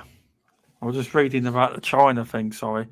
It says that children in China can only play from 8 p.m. to 9 p.m. on Fridays, and it's limited to a maximum of 90 minutes at the weekends. So basically, ridiculous. 3 hours at weekends is heavily monitored. They have software on the What's phones. the age cap on that, Stubz? Under 18. Okay. It's wrong. pretty crazy. It's wrong because it's like that. You know, you could say the same thing about films and stuff like that. You know, there's never a restriction on films. You know, you can watch as many films and TV shows as you want, but when it comes to gaming, it's restricted. I just don't agree with it because to me, gaming it's an escape. It's you know, doesn't matter how bad my day's been or whatever's going on, I can play a game and it's an escape, and I'm interacting with it and being a part of the story, a part of the narrative, and you know, I'm in the moment with that game. You know, you're thinking, it's good for the mind and things like that. You know, but yet you can sit and watch a film, and it doesn't matter how gory it is or what's going on, but that's okay, and they're not restricted time wise. No, I just don't agree with it. I've actually got mixed emotions on it. I don't like the idea of the government telling you how to raise your kids, right? Yeah. But from a parenting perspective, I don't hate the restrictions, right? Because I think discipline's good, right? And I think structure is good. And Yeah. I think in a lot of ways, video games and film and any entertainment function can be a waste of time. That could be better spent developing skills that'll benefit you later in life. And maybe once you got your feet under you, then you can focus on things like that. But I mean, ultimately, I agree just because I don't like the government overreach side of that. So it doesn't really matter. But if I had children of my own, which unfortunately I don't, I don't believe I would go the free-for-all route either. But I would consider that my responsibility to make those decisions. Exactly. That's it. And back onto the ladies that you described, those are all over 21, no teenagers. Well, that's debatable. Nope, I won't hear it. I won't hear it. That's all. You look at Persona 5. You're in school, and they're showing big-breasted young anime characters, and They're all 30. They're all 30. Yeah, I agree. We'll go with that. We'll go with that. It's the better way to look. I don't play them games, to be honest. JRPGs and stuff like that's not really my wheelhouse in games anyway. But it's yeah. It should be down to a parent to decide what is or isn't appropriate for their children. Not not government overreach, but their government control everything from what they can watch, what they can do, to even how many children they can have. If them restrictions are still in, I think they are. Yeah. You know, but again, Why they created a social credit system so they can they can penalise them. They don't do what they're told. They can penalise their life until it's not worth living. That's how far they go. It's really bad. I've actually met a couple of people here in the UK, physically seen and spoke to, where some of the horrendous things that's happened to them because they had a child more than they should have. And I won't go into it on here because it's not an appropriate thing, but it's just wrong. You know, in a modern society and it is China wants you to have as many. China wants you to have as many. They've lifted the laws. You can have as many children as you want now in China. They're actually struggling to get people to have babies now. They've got an aging population where the young people have been, but the young people have been bred up where no one has kids. So they're struggling now to get people to have big families, and the population eventually will shrink. That's what they're fearing. But that wasn't the way not so long ago. But yeah. But anyway, let's get on from we went a rabbit hole there, didn't we? Oh well, we did. But yeah, it's been a fun show. I think we'll probably wrap it up there. We didn't get to every topic, but I think we had a good conversation in general. I think we would agree. I do want to mention though, just Yeah. very quickly. Yeah. Okay. No, it is a very quick one. God of War obviously comes out on the 9th of November. The game has leaked. There are screenshots, there are videos. People are going out their way to leak the game. So if it is a game you're going to pick up and you're interested in, and you don't want to know anything about it, make sure you mute the keywords, ignore anything that pops up and stay away from it. It's very sad that this happens, and it has happened, and there's nothing anyone can do about it now. I just avoid what you can as best as you can. If you do go over to the Santa Monica Twitter page, Facebook page, or website, they have issued a statement saying just avoid everything that you can. Yeah, it's difficult for them to do anything really about that situation because, as you said, with distribution, a lot of shops obviously got discs early, and I think it's in not so much here, like people ain't receiving them early. I think it's in Mexico and places like that. A lot of the copies have been sent out early. They have. I'm not seeing it in the UK, and it seems to me that if you look at a lot of the pictures, people saying they've got God of War. People are nicking the pictures and just saying they've got God of War. A lot of the people are. If you look at a lot of the pictures, they all look similar. Some of them do. That's all I'm saying. Clout chasers, some of them are. Yeah. But it has been leaked. That's officially happened. It's a shame people want to ruin people's game experiences, but this is the world of the internet, Twitter. It's just because they want that every game. They want that attention, is what it is, you know. Yeah, they do. There's a weird bitterness across platforms too. I saw the same thing with The Last of Us 2. The story spoilers being kind of hinted at, even from high members of the game community. Well, that was leaked. The entire script was leaked for that. Yeah, it's a shame that people do that, but you can't stop it either. No, you can't. You can't. But yeah, I reckon today was a good show. We had a good conversation. We didn't get to all topics, but we had a good conversation with the topics we did. So yeah, Stasis Chat episode 6 is done, and if you'd like to, please subscribe and like on the channel.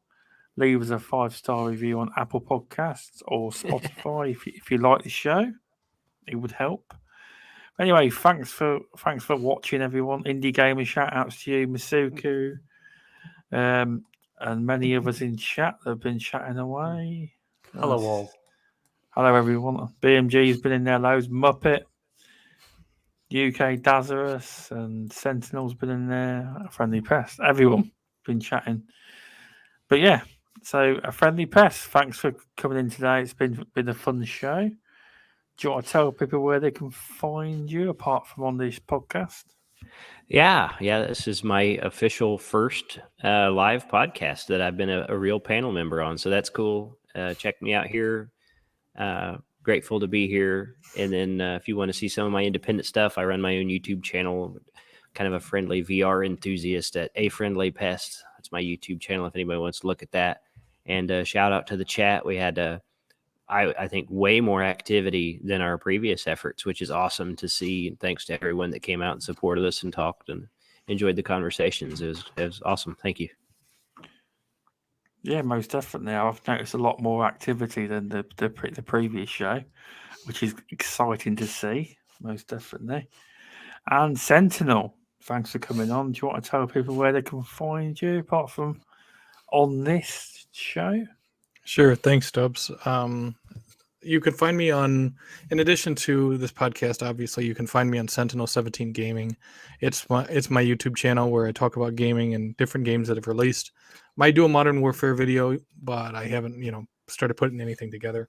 But you can check it out. I usually do videos at least once a month. You can also find me on Twitter, Sentinel 17. It's alphanumeric, so it's S3NT1N3L, and then, of course, 17. And I have a link tree on there. If you want to check out my novel or other stuff, you can click on the link tree link, and it'll show you pretty much where you can find my novel at. The Hunt for Jenks Vargo, it's been out several months. So if you're into novels, definitely check it out. Good to hear. Also, Sentinel has a podcast, everybody. Don't you? Quite good. It's an Anchor podcast. It's the Real Sentinel 17 podcast that I do on Anchor. I think it's also on Spotify. That link should be also on my link tree. I thought I'd pop it in there for you because I'll give you a rating on Spotify. It's quite good. Just your thoughts is quite good. Thanks, I appreciate that, Stubz. And Jim Ryan is also a member of the panel. How are you doing? Yes. Make sure you buy all PlayStation. Don't go near Xbox. COD for life on PlayStation. Wow. That's my poor attempt at a Jim That was Ryan, terrible, that was. But yeah, no, it's absolutely great. Check out Friendly Pest. Check out Sentinel Gaming. They've got amazing channels, great content. Go and subscribe. Check them out. It's they're awesome dudes. And again, thank you very much for joining us. You make this a better show, and it's great to have you. And I look forward to the things we've got going forward in the future. Obviously, you can find me here at Stasis Chat as well as the XBL Party podcast. I'm over on there. We've got a show tomorrow night, 8 p.m. GMT.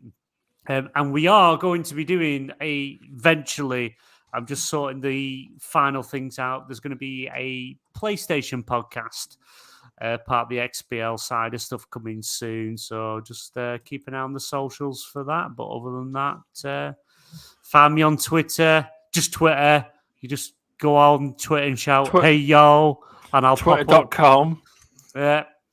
Twitter.com, Anime Razza, and Twitter.com. That's it. Lay some candles, pray to the one true God, Jim Ryan, and I'll pop up. Jeez. You're not going to let that drop, are you? You're going Twitter.com. No. Just find me on Twitter. I'll be there. Hey, yo. But yeah, no, it's been a good show. And thanks for letting me host. I'm sure the next main show, it'll be either BMG, Friendly Pest, or Sentinel hosting. It will be. We like to give a rotation to give everyone a go. So next time there'll probably be somebody else hosting the main show. But yeah, thanks everyone for popping out and listening live and after the fact on demand. It's been fun. So I hope you all have a good week, and I'll see you next week on the Stasis Chat channel.